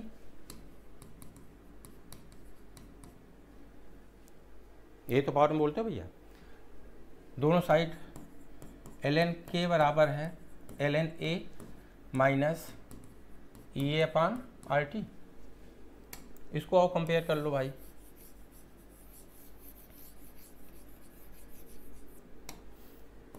ये आपका क्या हो गया y प्लस सी, और अब इसको जब आप कंपेयर करो तो ये बताओ ये आपका क्या है x, तो इसका मतलब mx आप बोल रहे हो, तो ये पूरी की पूरी ये जो वैल्यू बची है ये वैल्यू क्या हो गई आपकी m, स्लोप हो गया। तो E अपान r, तो इसके लिए क्या हो गया भाई, स्लोप की वैल्यू क्या आ गई E अपान r, क्योंकि ln k की बात कर रहे तो ln k की इक्वेशन हम लोगों ने यहाँ डिराइव कर ली। वैसे अगर इस तरीके से आप करोगे और आपने किया है पहले से तब तो कोई बात नहीं है, लेकिन फिर भी हमें लगता है एक आध मिनट तो लग ही जाएगा। बेहतर है इन ग्राफ से रिलेटेड स्लोप आपको याद होने चाहिए, तब थोड़ा फास्ट होगा। अदरवाइज हर क्वेश्चन में अगर हम लोग समय देने लगेंगे तो ऑन एवरेज कितना है 30 से 35 सेकंड एक क्वेश्चन के लिए मिलता है, और ऐसे ही हर क्वेश्चन में, अच्छा फिजिक्स केमिस्ट्री बायो एक ही साथ देना अलग अलग तो है नहीं, तो हर क्वेश्चन में अगर समय देने लगेंगे तो फिर तो इसी में होता है ना कुछ क्वेश्चन छूट जाते हैं। तो कुछ चीज़ें जो फैक्चुअल हैं जो बदलनी नहीं है उनको याद करके रखें तो बेहतर है, और अदरवाइज मान लो ठीक है इक्वेशन से आप डेराइव करो और रिलेशन निकालो। तो चलो देखो 2 कर लिया, हो सकता है आंसर इसमें मैच कर गया हो भाई, ए का थर्ड और बी का फर्स्ट, ए का थर्ड और बी का फर्स्ट एक ही आंसर दिया गया और कहीं है नहीं, ए का थर्ड बी का फर्स्ट, तो इसका मतलब बाकी एज यूजुअल। अच्छा हाँ एक चीज़ और, यहाँ देखो भाई ये डेटा गलत दिया है बेटा, ये होना चाहिए k/, देखो ना यहाँ क्या दिया इन्होंने 2.030 दे रखा है, और जबकि ये वैल्यू होती क्या है 2.303 होती है ना, तो ये हो जाएगा k अपान 2.303, ये एक करेक्शन हो जाएगा, अदरवाइज ये गलत हो जाता है 2.303। ठीक है, तो चलो भैया आगे चला जाए, अगले क्वेश्चन भैया कह रहे हैं select the incorrect characteristic of interstitial compound, they have high melting boiling point. बिल्कुल सही बात है बच्चा, इंटरस्टिशियल कंपाउंड का मेल्टिंग बॉइलिंग पॉइंट अपने करस्पॉन्डिंग मेटल के तुलना में क्या होता है, ज़्यादा होता है। ठीक है, अगला बोल रहे हैं कि दे आर केमिकली इनर्ट, बिल्कुल ये एनसीईआरटी की लाइन है, जब डी ब्लॉक में आप इंटरस्टिशियल कंपाउंड पढ़ेंगे तो उन्होंने बोला है कि दे आर केमिकली इनर्ट होते हैं। ठीक, तीसरा कह रहे हैं they are malleable and ductile, इस पे हम लोग आते हैं, लेकिन पहले जरा चौथा पहले पढ़ लिया जाए। कह रहे हैं they are neither ionic nor covalent, हम लोग बोलते ही हैं कि जब इंटरस्टिशियल की बात करते हैं तो एक्चुअली वो किसी भी लॉ ऑफ केमिकल कॉम्बिनेशन को फॉलो नहीं करते, तो इसका मतलब वो सचमुच में कोई कंपाउंड होते ही नहीं है। तो जब सचमुच कंपाउंडर नहीं होते तो कोवेलेंट आयनिक का कोई सेंस नहीं, तो इसका मतलब ये बात भी सही है। अब अगर ये तीनों बातें सही है तो इन्होंने क्या पूछा था, इनकरेक्ट पूछा, इसका मतलब चौथा इनकरेक्ट होगा। अब इसके बारे में जरा सोच लिया जाए, मतलब चौथा मतलब ये तीनों करेक्ट है तो जो बचा वही होगा इनकरेक्ट। करें they are more malleable and ductile, बेटा इनकी हार्डनेस, इनका मेल्टिंग बॉइलिंग पॉइंट, इनकी रिएक्टिविटी अगर हम कंपेयर करते हैं तो इनकी हार्डनेस हमें पेरेंट मेटल से ज़्यादा हो जाती है, मेल्टिंग बॉइलिंग पॉइंट बढ़ जाता है। इसका मतलब क्या हुआ, अगर आप लोग मेल्टिंग बॉइलिंग पॉइंट बढ़ जाता है तो इसका मतलब जो कुछ भी आपको रिजल्ट के रूप में मिला है उसके एटम्स के बीच के फोर्स ऑफ अट्रैक्शन क्या हुआ, बढ़ जाएगा। अगर फोर्स ऑफ अट्रैक्शन बढ़ जाएगा तो उसको खींच पाना या मेलिएबल यानी उसको पत्तल की तरह पीट के पतला कर पाना क्या संभव होगा, क्या मुश्किल हो जाएगा। ठीक, तो ये बोल क्या रहे हैं बेटा कि दे आर मोर मेलिएबल, ये मोर नहीं क्या होना चाहिए था, लेस मेलिएबल अगर बोल देते तब ये बात सही हो जाती। ठीक, लेकिन क्या बोला मोर मेलिएबल, इसलिए बात ये क्या हो गई, गलत हो गई। ठीक है भैया, चलिए आगे आ जाए अगले क्वेश्चन पे। देखिए बच्चा अगला क्वेश्चन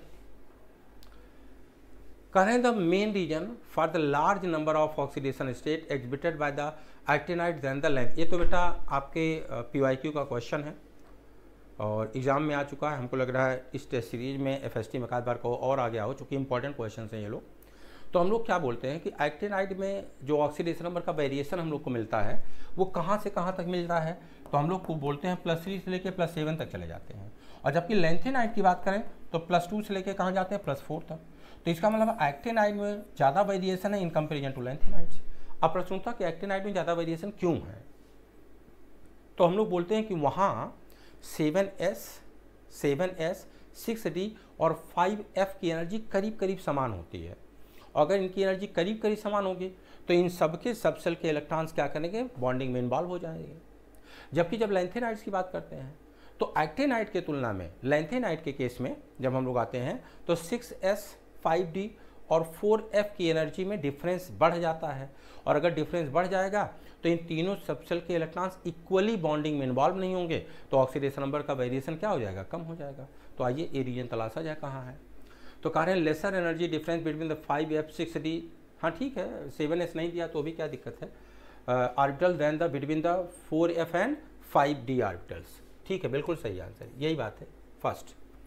तो 80 का क्या हो गया, फर्स्ट इज राइट आंसर। अगला, इन्होंने कुछ कॉम्प्लेक्स दे रखा है और यहाँ दिया है बेटा टाइप ऑफ आइसोमेराइजेशन, पूछ रहे हैं इनमें कौन तरह के आइसोमर्स होंगे। अब जरा देखो, काउंटर आयन यहाँ आपने सल्फेट ले रखा है, मोनो और बाइडेंटेड दोनों तरह काम कर सकता है। अगर हम Br को बाहर कर दें और सल्फेट को अंदर कर दें तो क्या हो जाएगा, आयनाइजेशन आइसोमर मिल जाएगा। ये हो गया। यहाँ देखो एम्बीडेंटेड लिगेंड आपने लगाया है और हम जानते हैं कि एम्बीडेंटेड लिगेंड अगर होते हैं तो क्या करते हैं, लिंकेज आइसोमर शो करते हैं।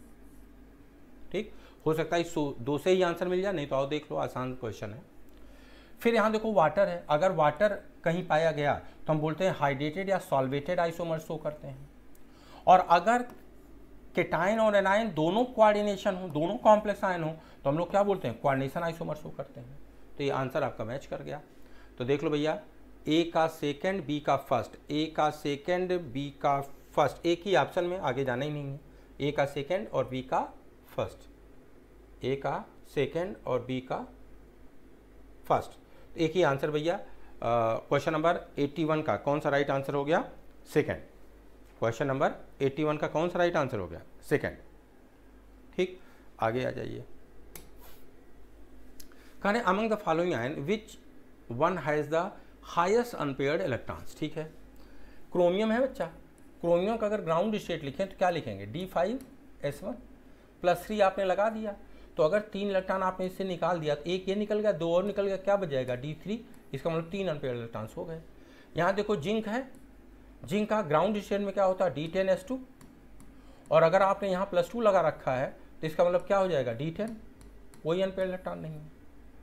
सिमिलरली यहाँ जाइए, आयरन कॉन्फ़िगरेशन होता है D6S2, और अगर आपने +2 लगा दिया तो D6, मतलब ये निकल गया तो बचेगा क्या, D6, और D6 का मतलब क्या हो गया, 4 अनपेयर्ड इलेक्ट्रॉन्स हो जाएंगे।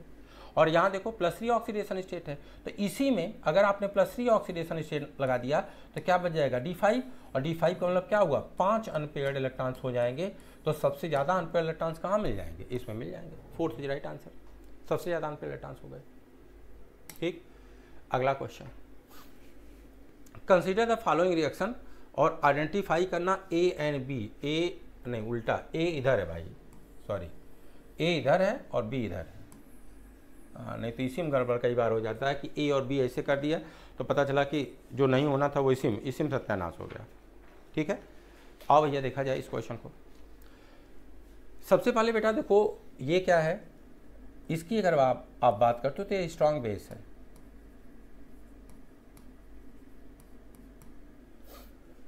ठीक, तो ये क्या करवाएगा इस पे, चूंकि ये स्ट्रॉन्ग बेस है तो ये क्या करवा देगा, अल्फा बीटा एलिमिनेशन। ठीक, या डिहाइड्रो हैलोजिनेशन। ठीक, डिहाइड्रो हैलोजिनेशन। तो आओ भाई अल्फा बीटा एलिमिनेशन करवाना है तो सबसे पहले जरा देख लो, अल्फा बीटा, तो यहाँ से एक अगर हम निकाल दें तो यहाँ डबल बॉन्ड आ जाएगा, तो इसका मतलब हुआ कि ये बन जाएगा CH3 और यहाँ से एक निकाल दीजिए आप, तो यहाँ बच जाएगा CH2, ये डबल बॉन्ड हो गया, तो ये तो बन गया B। तो देखो भाई B कहाँ है ये, अच्छा अगला देख लो फिर देखा जाएगा। अच्छा दूसरे में यहाँ जाइए, अगर यहाँ की बात हम लोग करें बेटा तो ये देखो, अगर हम इसकी हेटेरोलिसिस करते हैं और यहाँ देखो लोन पेयर्स है, अगर ये लोन पेयर है तो क्या है, न्यूक्लियोफाइल है। अगर न्यूक्लियोफाइल है तो जब ये इसे तोड़ के आप निकालोगे तो यहाँ क्या चार्ज आपको मिल जाएगा प्लस, और ये इसके ऊपर अगर अटैक कर दे तो डायरेक्टली इससे अगर हम जोड़ दें तो क्या मिल गया हमको, CH3 O CH2 और CH3। देखिए जरा, न्यूक्लियोफिलिक सब्स्टिट्यूशन रिएक्शन हो गई। ये क्या हो गया, ये वाली रिएक्शन क्या हो गई, न्यूक्लियोफिलिक सब्स्टिट्यूशन रिएक्शन, और ये क्या हो गया, अल्फा बीटा एलिमिनेशन हो गया। तो आपको ए और बी मिल गया। तो भैया ए देखो क्या है, ये इन बोथ केसेज, ये तो है नहीं, बोथ केसेज में है नहीं, 2 में ये भी गलत हो गया आपका। तीसरे में आइए, ए और बी बताना है, ये हो गया, हाँ ठीक है, third is right answer. Third answer देखो हम लोग का मैच कर जा रहा है। ठीक है, चलिए अगले में आ जाते हैं भाई। ये तो बच्चा इस रिएक्शन को देखिए, कह रहे हैं कि trichloro acetaldehyde CCl3CHO react with the chlorobenzene in the presence of sulfuric acid and produce। Question number 84 को देखिए। हमको लग रहा है क्वेश्चन नंबर 84 DDT बनाने का एक तरीका है। DDT का मतलब क्या हो गया? Dichloro diphenyl trichloro ethane. यह बेटा मेथड ऑफ प्रिपरेशन है। ये जो आपको दिया गया है ये इसका बनाने का मेथड ऑफ प्रिपरेशन है। डायरेक्ट इसको आंसर टिक कर लीजिए, मेथड ऑफ प्रिपरेशन है, इसमें कुछ बताने जैसा नहीं है। ठीक है, अगला क्वेश्चन।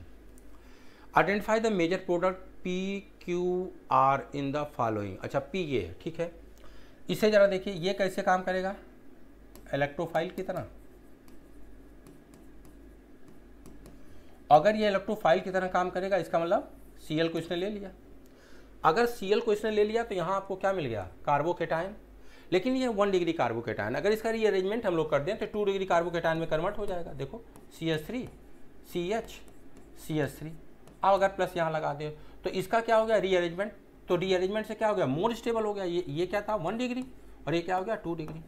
ठीक, और अब ये 2 डिग्री मिल गया तो ये यहाँ बेंजीन के ऊपर आके लग गया। तो भैया ये क्या मिल गया? यहाँ हम लोगों ने क्या लगा दिया? CH, इधर क्या जोड़ दिया? CH3, और इधर क्या जोड़ दिया? CH3। इसका नाम बताओ क्या है भैया? इसके अगर नाम की बात करें तो इसका नाम क्या है? या तो कॉमनली बोल देते हैं क्यूमीन, और नहीं तो इसका दूसरा नाम क्या हो जाएगा भाई? Isopropyl benzene. ठीक, तो P हो गया आपका क्यूमीन या आइसोप्रोपाइल बेंजीन। क्यूमीन और आइसोप्रोपाइल बेंजीन, क्यूमीन या आइसोप्रोपाइल बेंजीन। अब आइए, आप O2 से रिएक्शन करवा रहे हो और फॉलोड बाई H3O+ यानी हाइड्रोलाइज करवा दे, तो ठीक है। अगर आप इससे रिएक्शन करवाओ तो बेटा ये दोनों का दोनों O2 क्या करेगा? इसके बीच आके इंसर्ट कर जाएगा। तो जरा देखो यहाँ क्या मिल गया? ये C था, इससे हो गया CH3, इससे लग गया CH3, और अगर ये दोनों इंसर्ट यहाँ कर गया तो ये क्या मिल गया? ये कंडीशन मिल गई आपकी। अच्छा, फॉलोड बाई ये देखो H3O+ हाइड्रोनियम आयन ले रखा आपने, यानी हाइड्रोलाइज करवा दे रहे हो। अब जब फॉलोड बाई हाइड्रोलिसिस करवा रहे हो तो देखो जरा होगा क्या? एक तो सबसे पहले ये बांड टूट गया OH, और एक यहाँ से टूट गया, और ये OH क्या करेगा? इसके ऊपर आके अटैच कर जाएगा। तो अगले की अगर हम बात करें तो एक तो हमको मिल गया फिनॉल, यहाँ OH लग गया मान लो, फिनॉल, और ये देखो ये बांड यहाँ और ये बांड यहाँ से टूटा था, तो अगला हम लोग को क्या मिल गया? CH3। ठीक, अब तलाश लो भैया, ये क्या था आपका? P, और ये क्या मिला? Q, और ये क्या मिल गया? R। तो देख लीजिए ऑप्शन कहाँ दिया गया है।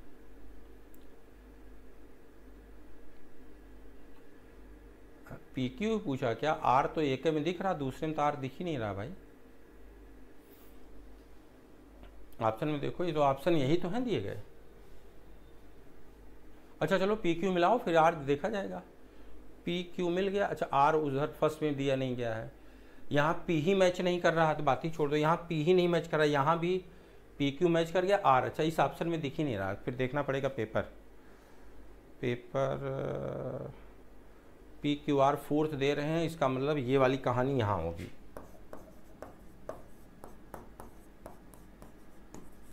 ये बात, ये बच्चा यहाँ होगा, मिसिंग है, और ये कुछ मिसप्रिंट हो गया है क्वेश्चन में, कोई बात नहीं। तो चौथे ऑप्शन के बना लीजिए। यहाँ चौथे ऑप्शन में आपको ये मिल जाएगा, जो पेपर आपके पास मिलेगा उसमें चौथे ऑप्शन में है। ठीक है, चलिए अगले क्वेश्चन पे आ जाए। करें tertiary butyl methyl ether is not prepared by the reaction of tertiary butyl bromide with sodium. अभी बच्चा आपने पीछे क्वेश्चन किया है, देखो जरा, ये कह रहे हैं ये ब्रोमाइड है और इसकी रिएक्शन करवा रहे हैं किससे? सोडियम एथॉक्साइड से।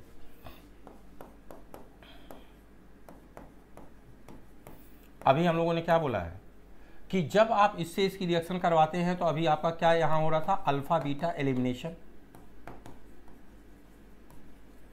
अल्फा बीटा एलिमिनेशन होगा। अगर अल्फा बीटा एलिमिनेशन हो जाएगा तो अभी प्रोडक्ट आपने देखा कि ये यहाँ से हट जाएगा और एक एच यहाँ से हट जाएगा, यहाँ क्या आ जाएगा डबल बॉन्ड।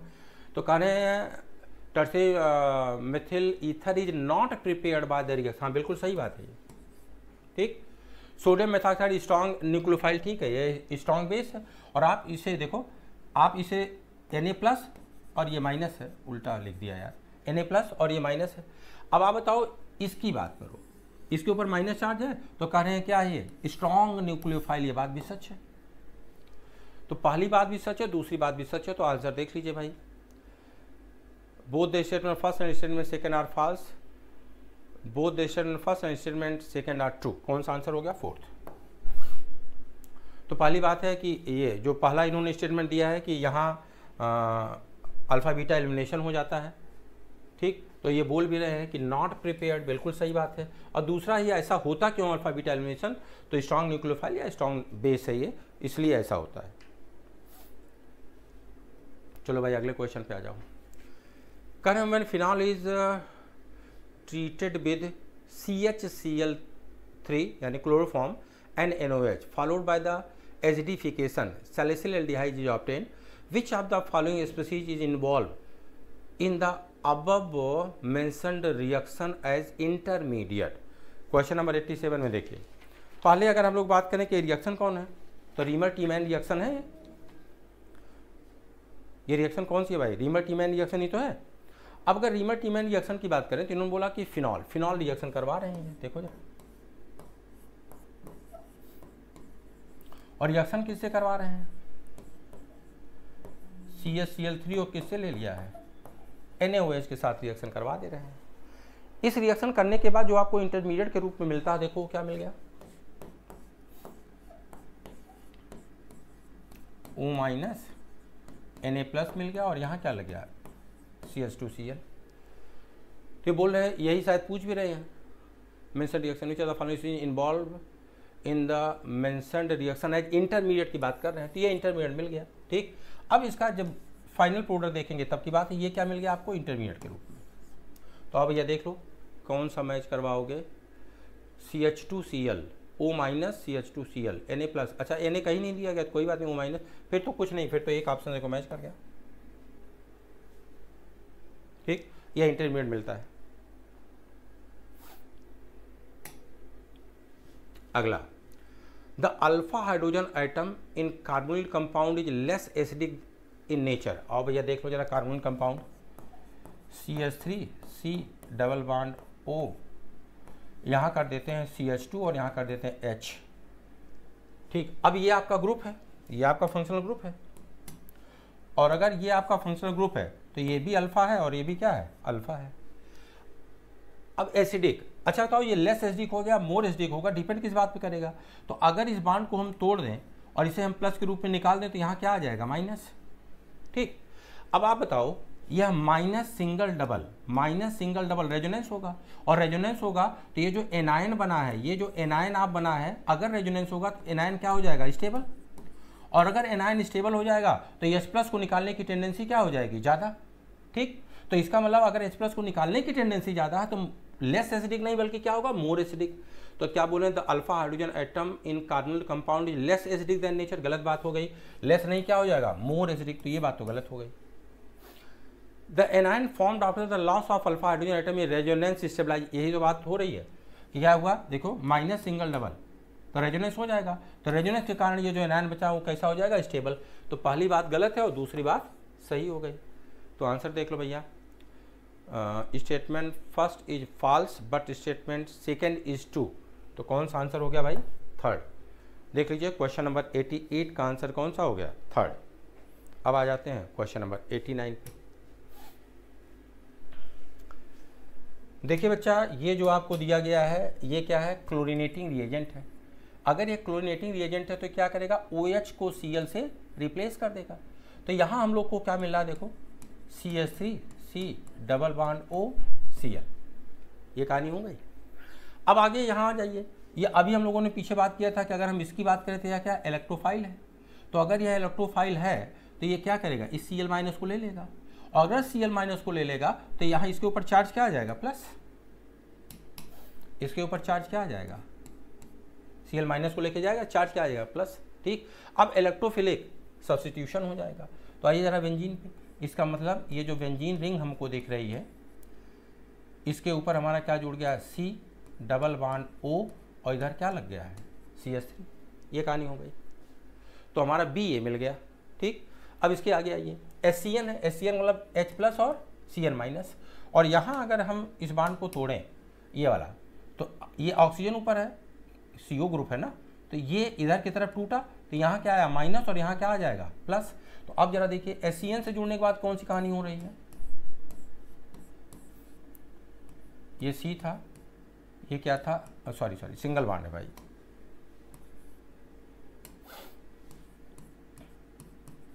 CH3, और O चूंकि ऊपर माइनस के रूप में आ चुका था, इससे कौन जुड़ जाएगा, OH, और यहाँ प्लस आ गया, तो यहाँ क्या लग जाएगा, Cn। तो ये आपका हो गया C। अब इसकी हाइड्रोलिसिस करवा दे रहे हैं, और जब इसकी हाइड्रोलिसिस करवा दे रहे हैं तो देखिए अब क्या मिलने वाला है भाई, इससे OH लगा ही है, ये CH3 लगा, और हाइड्रोलिसिस होने के बाद ये बांड टूट जाएगा, और यहाँ क्या लग जाएगा आपका COOH। तो क्या क्या पूछा है भाई, अच्छा D सीधे पूछा है, तो D देख लो भाई क्या मिल गया आपको, CH2 नहीं यार, COH फर्स्ट 89 का देख लीजिए भाई एक बार, 89 का आंसर बच्चा देख लीजिए फर्स्ट। ठीक, चलिए अब आ जाते हैं क्वेश्चन नंबर 90 पे। अगला क्वेश्चन है question number 90। Aromatic carboxylic acid undergo electrophilic substitution reaction at ortho para position due to the presence of electron withdrawing group. गलत है, ये आर्थो पैरा नहीं बल्कि मेटा पोजिशन होना चाहिए था, ये तो स्टेटमेंट फिर गलत हो गया। ठीक, आर्थो पैरा नहीं बल्कि मेटा पोजिशन पे। और अगला बोला है electron density is increase at ortho and para position due to the delocalisation of pi electron. अब आप बताइए आर्थो और पैरा पोजीशन पे इलेक्ट्रॉन डेंसिटी बढ़ेगी या डीलोकलाइजेशन ऑफ इलेक्ट्रॉन के कारण, यह कैसे डिसाइड होगा, डिपेंड करता है कि ग्रुप कौन सा लगा है। आपने प्लस एम लगाया है, माइनस एम लगाया है, तब तो ये डिसाइड कर पाएंगे कि आर्थो पैरा पोजीशन पे इलेक्ट्रॉन डेंसिटी बढ़ेगी या घटेगी। हर बार कोई ग्रुप आप लगा दो आर्थो पैरा पोजीशन पे ही इलेक्ट्रॉन डेंसिटी बढ़ेगी, ऐसा तो है नहीं। ठीक, तो ये स्टेटमेंट भी गलत हो गया। तो अब क्वेश्चन नंबर 90 की बात करें, both the statement first and statement second are true. नहीं, गलत है भाई, both the statement first and statement second are false. हाँ, फर्स्ट इज राइट आंसर। अगला question, match the reaction given in column first with the name of the. अच्छा, name reaction दी गई बच्चा, ये सारी की सारी नेम रिएक्शन दी गई हैं। पहली कौन सी रिएक्शन है भाई, स्टीफन रिएक्शन। स्टीफन रिएक्शन में क्या कर रहे हो, साइनाइड को आप किस में कन्वर्ट कर दे रहे हो, एल्डिहाइड को। तो पहली आपकी स्टीफन रिएक्शन है, इसमें बताना कुछ नहीं बच्चा, ये नेम रिएक्शन है। पहली रिएक्शन है स्टीफन रिएक्शन। अगर दूसरी रिएक्शन की हम लोग बात करें तो दूसरी रिएक्शन में क्या हो रहा है, देखो सेकेंड वाली रिएक्शन को देखिए आप, HBZ रिएक्शन है, alpha hydrogenation of carboxylic acid हो रहा है। जरा देखिए यहाँ कार्बोक्सिलिक एसिड है और बाकी ये रिएजेंट भी आप देख सकते हो, और प्रोडक्ट में आप आ गए तो इसके अल्फा, ये वाला ये आपका ग्रुप लगा है, इसके अल्फा पोजीशन में क्या लग गया, हेलोजन। तो alpha halogenation of carboxylic acid, और इस रिएक्शन को क्या बोलते हो, HBZ रिएक्शन। सेकेंड, थर्ड वाले रिएक्शन को देखिए, PDCl ले रहे हो BSO4 के साथ, सी वाले में देख लीजिए, ये क्या है, रोजनमुंड रिएक्शन है। इसमें क्या करते हो, एसिड क्लोराइड को किस में कन्वर्ट कर दे रहे हो, एल्डिहाइड में। एसिड क्लोराइड है, इसको किस में कन्वर्ट कर दिया, एल्डिहाइड में। तो रोजनमुंड रिएक्शन बच्चा, ये नेम रिएक्शंस हैं, ये आपको पहले से पता होंगे, याद करने वाली होती हैं। इसको देख करके पहले से पहले डिसाइडर होता है कि किसको किस में कन्वर्ट करते हैं, रिएजेंट क्या इस्तेमाल होता है इस वाले नेम रिएक्शन में। तो इस तरीके से आपको ऑलरेडी याद होनी चाहिए। तो आओ भाई, ए का थर्ड बी का फोर्थ इसी में मैच कर जाएगा, हमको लग रहा है। ए का थर्ड बी का फोर्थ और कहीं दिया है, एक ही जगह दिया है, देखो कौन सा, थर्ड। तो क्वेश्चन नंबर 91 का कौन सा हो गया भैया, थर्ड इज राइट आंसर। ठीक, अब आ जाइए अगले रिएक्शन पे आ जाए।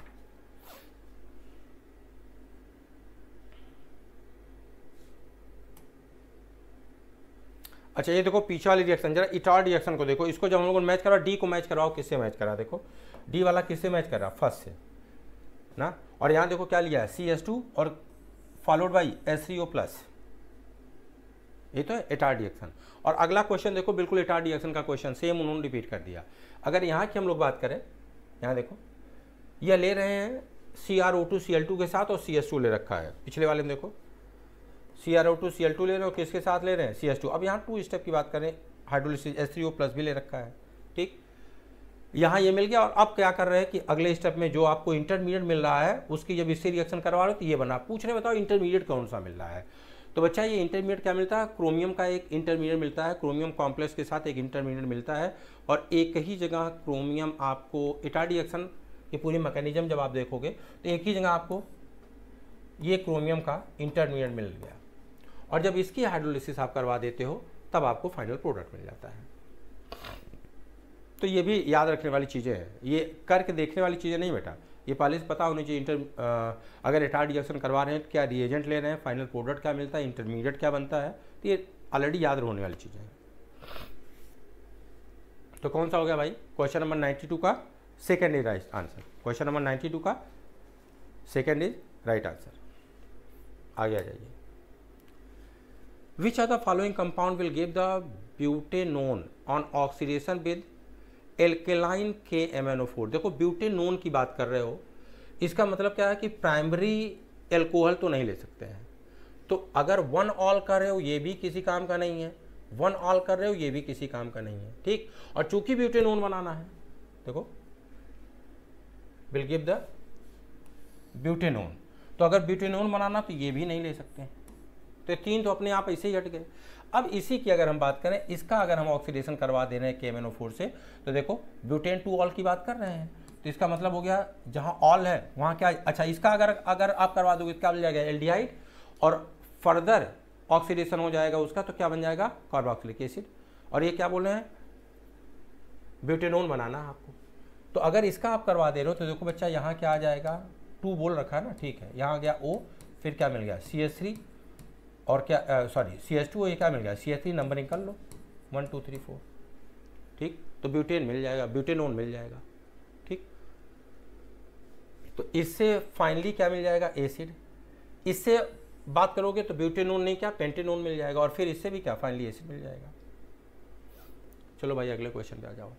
Arrange the following compounds the increasing order of their basic strength. अच्छा, सबसे पहले जब बेसिक स्ट्रेंथ की बात करते हैं तो हम लोग क्या बोलते हैं कि जो एलिफैटिक मतलब नॉन एरोमेटिक एमीन्स की अगर हम बात करते हैं तो वो ज़्यादा बेसिक होते हैं इन कंपेरिजन टू एरोमेटिक। तो पहले तो इससे पता कर लेते हैं, तो ये दोनों नॉन एरोमेटिक हैं और ये दोनों एरोमेटिक हैं, तो इसका मतलब इन दोनों का बेसिक स्ट्रेंथ इनसे ज़्यादा होगी।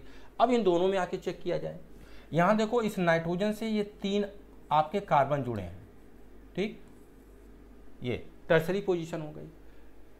और यहां अगर देखा जाए तो इससे सिर्फ 1 कार्बन जुड़ा है, ठीक। तो अगर इन दोनों में कंपेयर करें टर्सरी और प्राइमरी में, तो सबसे ज्यादा कौन हो जाता है टर्सरी, उसके बाद कौन आता है प्राइमरी। तो देखो भाई सबसे ज्यादा होना चाहिए टर्सरी, उसके बाद प्राइमरी, यानी सबसे ज्यादा 3 उसके बाद 4। तो सबसे ज्यादा 3 उसके बाद 4, सबसे ज्यादा 3 उसके बाद 4, बाकी तो है नहीं। तो इसका मतलब 3 4 या तो 1 हो सकता है फर्स्ट और या तो थर्ड हो सकता है, यानी ये दोनों ऑप्शन तो बेकार हो गए। अब यहाँ जाइए, अगर इस वाले को बेटा देखा जाए तो ये जो नाइट्रोजन है, इस नाइट्रोजन का जो लोन पेयर है वह क्या करेगा रेजोनेंस में इन्वॉल्व होगा, और इस नाइट्रोजन के लोन पेयर के कारण ही यह स्ट्रक्चर कैसा है एरोमेटिक है, इसके कारण एरोमेटिक। अगर इसका लोन पेयर यहाँ से हटा दिया जाए, मान लिया जाए नहीं है, तो फिर एरोमेटिक ही नहीं होगा। तो पहली बात है रेजोनेंस में इन्वॉल्व भी और इसके कारण ही एरोमेटिक है। दूसरी बात यहाँ जाइए, इसका भी लोन पेयर रेजोनेंस में इन्वॉल्व होगा ना, लेकिन इस लोन पेयर के कारण एरोमेटिक नहीं है। तो इसका मतलब क्या हुआ कि जितना इजीली इसका लोन पेयर अवेलेबल होगा उतना इजीली इसका लोन पेयर अवेलेबल नहीं होगा, और अगर इसका लोन पेयर इजीली अवेलेबल होगा तो इसका बेसिक कैरेक्टर ज़्यादा और इसका बेसिक कैरेक्टर क्या हो जाएगा कम हो जाएगा। तो इसके बाद कौन सा आना चाहिए फर्स्ट, और सबसे कम कौन होना चाहिए सेकेंड। तो बिल्कुल सही बात है, थर्ड इज राइट आंसर। ये भी बेकार हो गया, थर्ड इज राइट आंसर, ठीक। क्योंकि अगर इसके लोन पेयर को आप माइनस करते हो तो रेजोनेंस में ये भी इन्वॉल्व है, रेजोनेंस में ये भी इन्वॉल्व है, लेकिन इसके लोन पेयर के कारण ही एरोमेटिक है, और जबकि इसके लोन पेयर के कारण एरोमेटिक ऐसा नहीं है, पहले से एरोमेटिक है, ठीक। तो इसका मतलब इसके लोन पेयर की अवेलेबिलिटी कम होगी, इसके लोन पेयर की अवेलेबिलिटी ज़्यादा हो जाएगी। तो जिसकी ज़्यादा हो जाएगी उसकी बेसिक स्ट्रेंथ कम, और जिसकी कम हो जाएगी उसकी बेसिक स्ट्रेंथ कम, और जिसकी ज़्यादा उसकी बेसिक स्ट्रेंथ ज़्यादा। चलो भाई अगले क्वेश्चन पे। The amine that react with Hinsberg reagent to give an alkali insolvable product. अच्छा, हिंसबर्ग रिएक्शन की बात, हिंसबर्ग रिएजेंट से बात हो रही है। तो भैया आइए देखिए जरा इस क्वेश्चन को।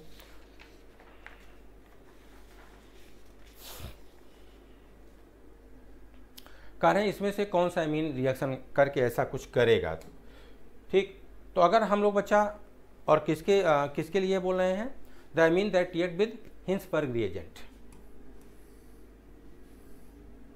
और कैसा करना है, अल्कली इनसॉल्वेबल, सॉल्वेबल नहीं, देखो अल्कली इनसॉल्वेबल प्रोडक्ट बनाना चाहिए। ठीक, तो आइए जरा हिंसबर्ग रिएजेंट की बात कर लें।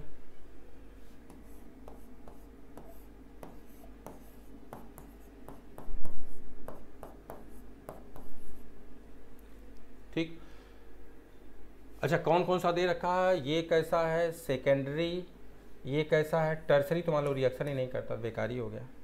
ये कैसा है प्राइमरी, और ये कैसा है प्राइमरी। तो आओ रिएक्शन करवा के देखा जाए। अगर इसकी रिएक्शन हम लोग करवा दे रहे हैं, सेकेंडरी की एक रिएक्शन करवा के देख लिया जाए, या फिर प्राइमरी की रिएक्शन करवा के देख लिया जाए। ठीक है, आओ देखो भाई, हमने यहाँ करवा दिया है NH2R, पहले प्राइमरी का करवा लेते हैं, समझ में आ जाएगा। ठीक, इसके पास देखिए लोन पेयर ऑफ इलेक्ट्रॉन है, अगर लोन पेयर ऑफ इलेक्ट्रॉन है तो क्या हो जाएगा, न्यूक्लियोफाइल। ठीक, अब अगर ये न्यूक्लियोफाइल है तो ये यहाँ अटैक कर रहा है, ये इससे क्या कर रहा है, हट जाएगा। तो देखिए प्रोडक्ट क्या बना, वैसे याद होना चाहिए लेकिन चलो कोई बात नहीं। यहाँ हमने क्या जोड़ दिया भाई, NH, एक HCl, ये यहाँ से आएगा, एक H लेके क्या निकल जाएगा HCl। ठीक, तो क्या बच गया NH, और यहाँ क्या लगा दिया R। ठीक, अब आप बताओ नाइट्रोजन से अगर हाइड्रोजन जुड़ी है, तो अगर नाइट्रोजन से कोई हाइड्रोजन जुड़ी है तो ये हाइड्रोजन कैसी हो जाएगी, एसिडिक हाइड्रोजन। ये कैसी है, एसिडिक हाइड्रोजन। ठीक, और अगर ये एसिडिक हाइड्रोजन है और आप अल्कली की बात कर रहे हो, तो जरा बताओ इसके पास एसिडिक हाइड्रोजन है और इसके साथ आप क्या ले रहे हो, अल्कली ले रहे हो। अगर अल्कली ले रहे हो तो आप बताओ ये एसिड हो गया और ये क्या हो गया, बेस हो गया, तो रिएक्ट तो कर ही जाएंगे, तो सॉल्वेबल तो हो जाएंगे, तो इसमें क्या हो जाएगा, ये सॉल्वेबल हो जाएगा। लेकिन अगर यही प्राइमरी ना होकर के सेकेंडरी अमीन होता, तो अगर ये सेकेंडरी होता तो यहाँ हम R लगा देते, पहले बात एक एस तो यहाँ पहले ही गायब हो जाता। ठीक, और जब आप ये रिएक्शन करवा रहे होते तो HCl निकालने के बाद आप बताओ यहाँ ये H तो आपको मिलता नहीं, सेकेंडरी होती तो यहाँ क्या मिल जाता, एक R मिल जाता। अब इसके पास कोई एसिडिक हाइड्रोजन था ही नहीं, और अगर इसके पास कोई एसिडिक हाइड्रोजन नहीं है तो फिर ये अल्कली से रिएक्शन भी नहीं करेगा, और अगर अल्कली से रिएक्शन नहीं करेगा तो अल्कली में डिजॉल्व होगा भी नहीं। तो कह रहे हैं gives an alkali insolvable product. तो अगर आपने प्राइमरी अमीन लिया है तब तो अल्कली सॉल्वेबल प्रोडक्ट दे देगा, और इन्होंने बोला अल्कली इनसॉल्वेबल प्रोडक्ट चाहिए, अल्कली इनसॉल्वेबल प्रोडक्ट आपको चाहिए, तो फिर कौन सा हम लोग को लेना पड़ेगा, सेकेंडरी अमीन, जहाँ एसिडिक हाइड्रोजन बची ना रह जाए। तो सेकेंडरी अमीन कहाँ, एक ही जगह दी गई है, और वो कौन सा आंसर है, फर्स्ट। अगला, ये तो बच्चा फैक्चुअल रटने वाला है। कह रहे हैं which are the following protein is correctly matched. Albumin बेटा ग्लोब्यूलर प्रोटीन होती है, ये रटने वाली बात है, फोर्थ इज राइट आंसर ना। बाकी ये जितने भी मैच दिए गए ये मैच सही नहीं है, 96 का फोर्थ इज राइट आंसर। ठीक है भैया, अगले क्वेश्चन पाइए। करें the expected spin only magnetic movement this and this are. अच्छा, यहाँ आ जाइए भाई, आयरन का ऑक्सीडेशन नंबर क्या है, +2। अगर आयरन का ऑक्सीडेशन नंबर +2 है, यहाँ 4 लगा रखा है, तो D6 बच गया, D6H0। और स्ट्रॉन्ग फील्ड लिगेंड अगर आपने लिया है तो D6 में सारे के सारे इलेक्ट्रॉन पेयर्ड हो जाएंगे, तो अनपेयर्ड इलेक्ट्रॉन्स क्या हो जाएंगे, 0। अगर अनपेयर्ड इलेक्ट्रॉन 0 हो जाएंगे तो इसके लिए क्या पूछा भाई, स्पिन ओनली मैग्नेटिक मोमेंट 0। तो इसका मतलब ये दोनों डेटा तो हो नहीं सकते, इन्हीं दोनों में से कोई एक होगा। अब आप दूसरे वाले चेक कर लो। इसको अगर हम लोग देखें तो आयरन क्या D6H2 है, और यहाँ देखिए +3 ऑक्सीडेशन स्टेट है, +3 का मतलब ये पूरा निकल गया, और यहाँ से एक इलेक्ट्रॉन निकल गया, क्या बच गया, D5 का मतलब कितने अनपेयर्ड इलेक्ट्रॉन हो गए, 5 हो गए, तो 6 के आसपास मैग्नेटिक मोमेंट होना चाहिए, तो फिर ये हो नहीं सकता। राइट आंसर कौन सा हो जाएगा, फोर्थ। चलो भाई अगला क्वेश्चन, द सॉल्वेबिलिटी इन वाटर। अच्छा, वाटर में सॉल्वेबिलिटी यानी इसके साथ आपने लिया है वाटर, इसके साथ लिया है आपने वाटर, और इसके साथ आपने लिया है वाटर। अगर हम लोग हाइड्रोजन बॉन्डिंग की बात करें तो हाइड्रोजन बॉन्डिंग के लिए आपने बोला था हाइड्रोजन लगा होना चाहिए हाईली इलेक्ट्रोनेगेटिव एलिमेंट, और वो हाईली इलेक्ट्रोनेगेटिव एलिमेंट कौन होना चाहिए? फ्लोरीन, ऑक्सीजन और नाइट्रोजन। ठीक, तो ये चीज़ तो तय है। यहाँ देखो नाइट्रोजन से हाइड्रोजन लगी है, नाइट्रोजन से हाइड्रोजन लगी, नाइट्रोजन से हाइड्रोजन लगी, इसका मतलब इन तीनों के केस में तो हाइड्रोजन बॉन्डिंग वाटर के साथ हो जाएगी। ठीक, और कौन सी हाइड्रोजन बॉन्डिंग हुई? Intermolecular hydrogen bonding. अब जो ज़्यादा इंटरमॉलिक्यूलर हाइड्रोजन बॉन्डिंग बनाएगा उसकी वाटर सॉल्वेबिलिटी ज़्यादा होगी, और जो कम इंटरमॉलिक्यूलर हाइड्रोजन बॉन्डिंग बनाएगा उसकी वाटर सॉल्वेबिलिटी कम हो जाएगी। तो यहाँ जरा देखो, NH2 लगा तो है, लेकिन इसके चारों तरफ एक ग्रुप लगा है, बहुत बड़ा सा ग्रुप। ठीक, यहाँ देखो NH हाइड्रोजन है तो, लेकिन इसके चारों तरफ इससे छोटा ग्रुप है, लेकिन 2 ग्रुप लगे हैं। ठीक, और यहाँ अगर देखें हाइड्रोजन है तो सिंगल ग्रुप लगा हुआ है। ठीक, और नंबर ऑफ हाइड्रोजन भी ज़्यादा है, तो सबसे ज़्यादा सॉल्वेबल कौन हो जाएगा? थर्ड। ठीक, थर्ड के बाद कौन सा आ गया भाई? सबसे ज़्यादा अच्छा, ये ग्रुप बहुत बड़ा है और दूसरा वाला ग्रुप कैसा हो जा रहा है तो 2 ग्रुप, लेकिन छोटे छोटे ग्रुप लगे हैं। दूसरे वाले में ग्रुप तो 2 हैं, लेकिन कैसे हैं? छोटे छोटे हो जा रहे हैं। ठीक, तो इसका मतलब सबसे ज़्यादा थर्ड हो गया, उसके बाद कौन हो गया? सेकंड, और उसके बाद कौन हो गया? फर्स्ट। थर्ड, सेकंड, फर्स्ट, कौन सा राइट आंसर हो गया? सेकंड। ठीक, ये C6H5 है और ये C2H5 है, तो ये much larger in comparison to this है। स्टैंडिंग हिंड्रेंस के कारण इंटरमॉलिक्यूलर हाइड्रोजन बॉन्डिंग होने में दिक्कत होने लगेगी। ठीक, तो आंसर कौन सा हो गया भाई? सेकंड। अगला question, the rate of reaction increase by the presence of positive catalyst. ये बात सही है। कैटालिस्ट 2 तरह से होते हैं, पॉजिटिव और नेगेटिव। अगर नेगेटिव कैटालिस्ट होगा तो वो रेट को क्या करेगा? कम, और पॉजिटिव कैटालिस्ट होगा तो रेट को बढ़ाएगा। दूसरा कार्य है the presence of catalyst increases the activation energy variation. नहीं भाई, इंक्रीजेज नहीं, डिक्रीजेज, ये गलत है। तो statement first is correct and statement second is incorrect. Question number 99 में statement first is correct and statement second is incorrect. तो कौन सा आंसर हो गया भाई? False, second is right answer. अगला question, in which of the following pair there is a highest difference in the oxidation number of underlined element. अच्छा, चलिए भाई लिख लेते हैं। यहाँ ऑक्सीडेशन नंबर क्या है? +4, यहाँ भी क्या है? +4, तो कोई अंतर ही नहीं है। यहाँ है +5, यहाँ भी क्या है? +5, कोई अंतर नहीं है। यहाँ है +1 और यहाँ है +2, कितने का अंतर है? 1 का। यहाँ है +4 और यहाँ है +6, कितने का अंतर है? 2 का। तो सबसे ज़्यादा अंतर कहाँ मिल गया? यहाँ। ठीक, अच्छा, एक क्वेश्चन में अभी हम लोगों ने करेक्शन की बात की है। एक क्वेश्चन करेक्शन था ना, और बाकी आंसर्स, अच्छा बाकी तो हम लोगों ने डिस्कस कर ही लिए यार। एक बार देख लो भाई, और कहीं कुछ तो गड़बड़ नहीं किया।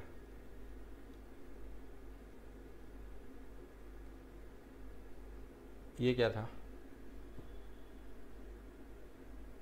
अच्छा, इसमें थर्ड हो गया। इसमें भी शायद आंसर का करेक्शन है, शायद इसमें आंसर गिवन फर्स्ट है। एक बार देख लेना, एग्जैक्टली याद नहीं आ रहा, लेकिन शायद इसमें गिवन आंसर फर्स्ट है बेटा, तो थर्ड, लेकिन थर्ड सही है। यहाँ कोई पंगा तो नहीं है? नहीं, ठीक है, ठीक है बेटा। चलिए बच्चा, थैंक यू वेरी मच।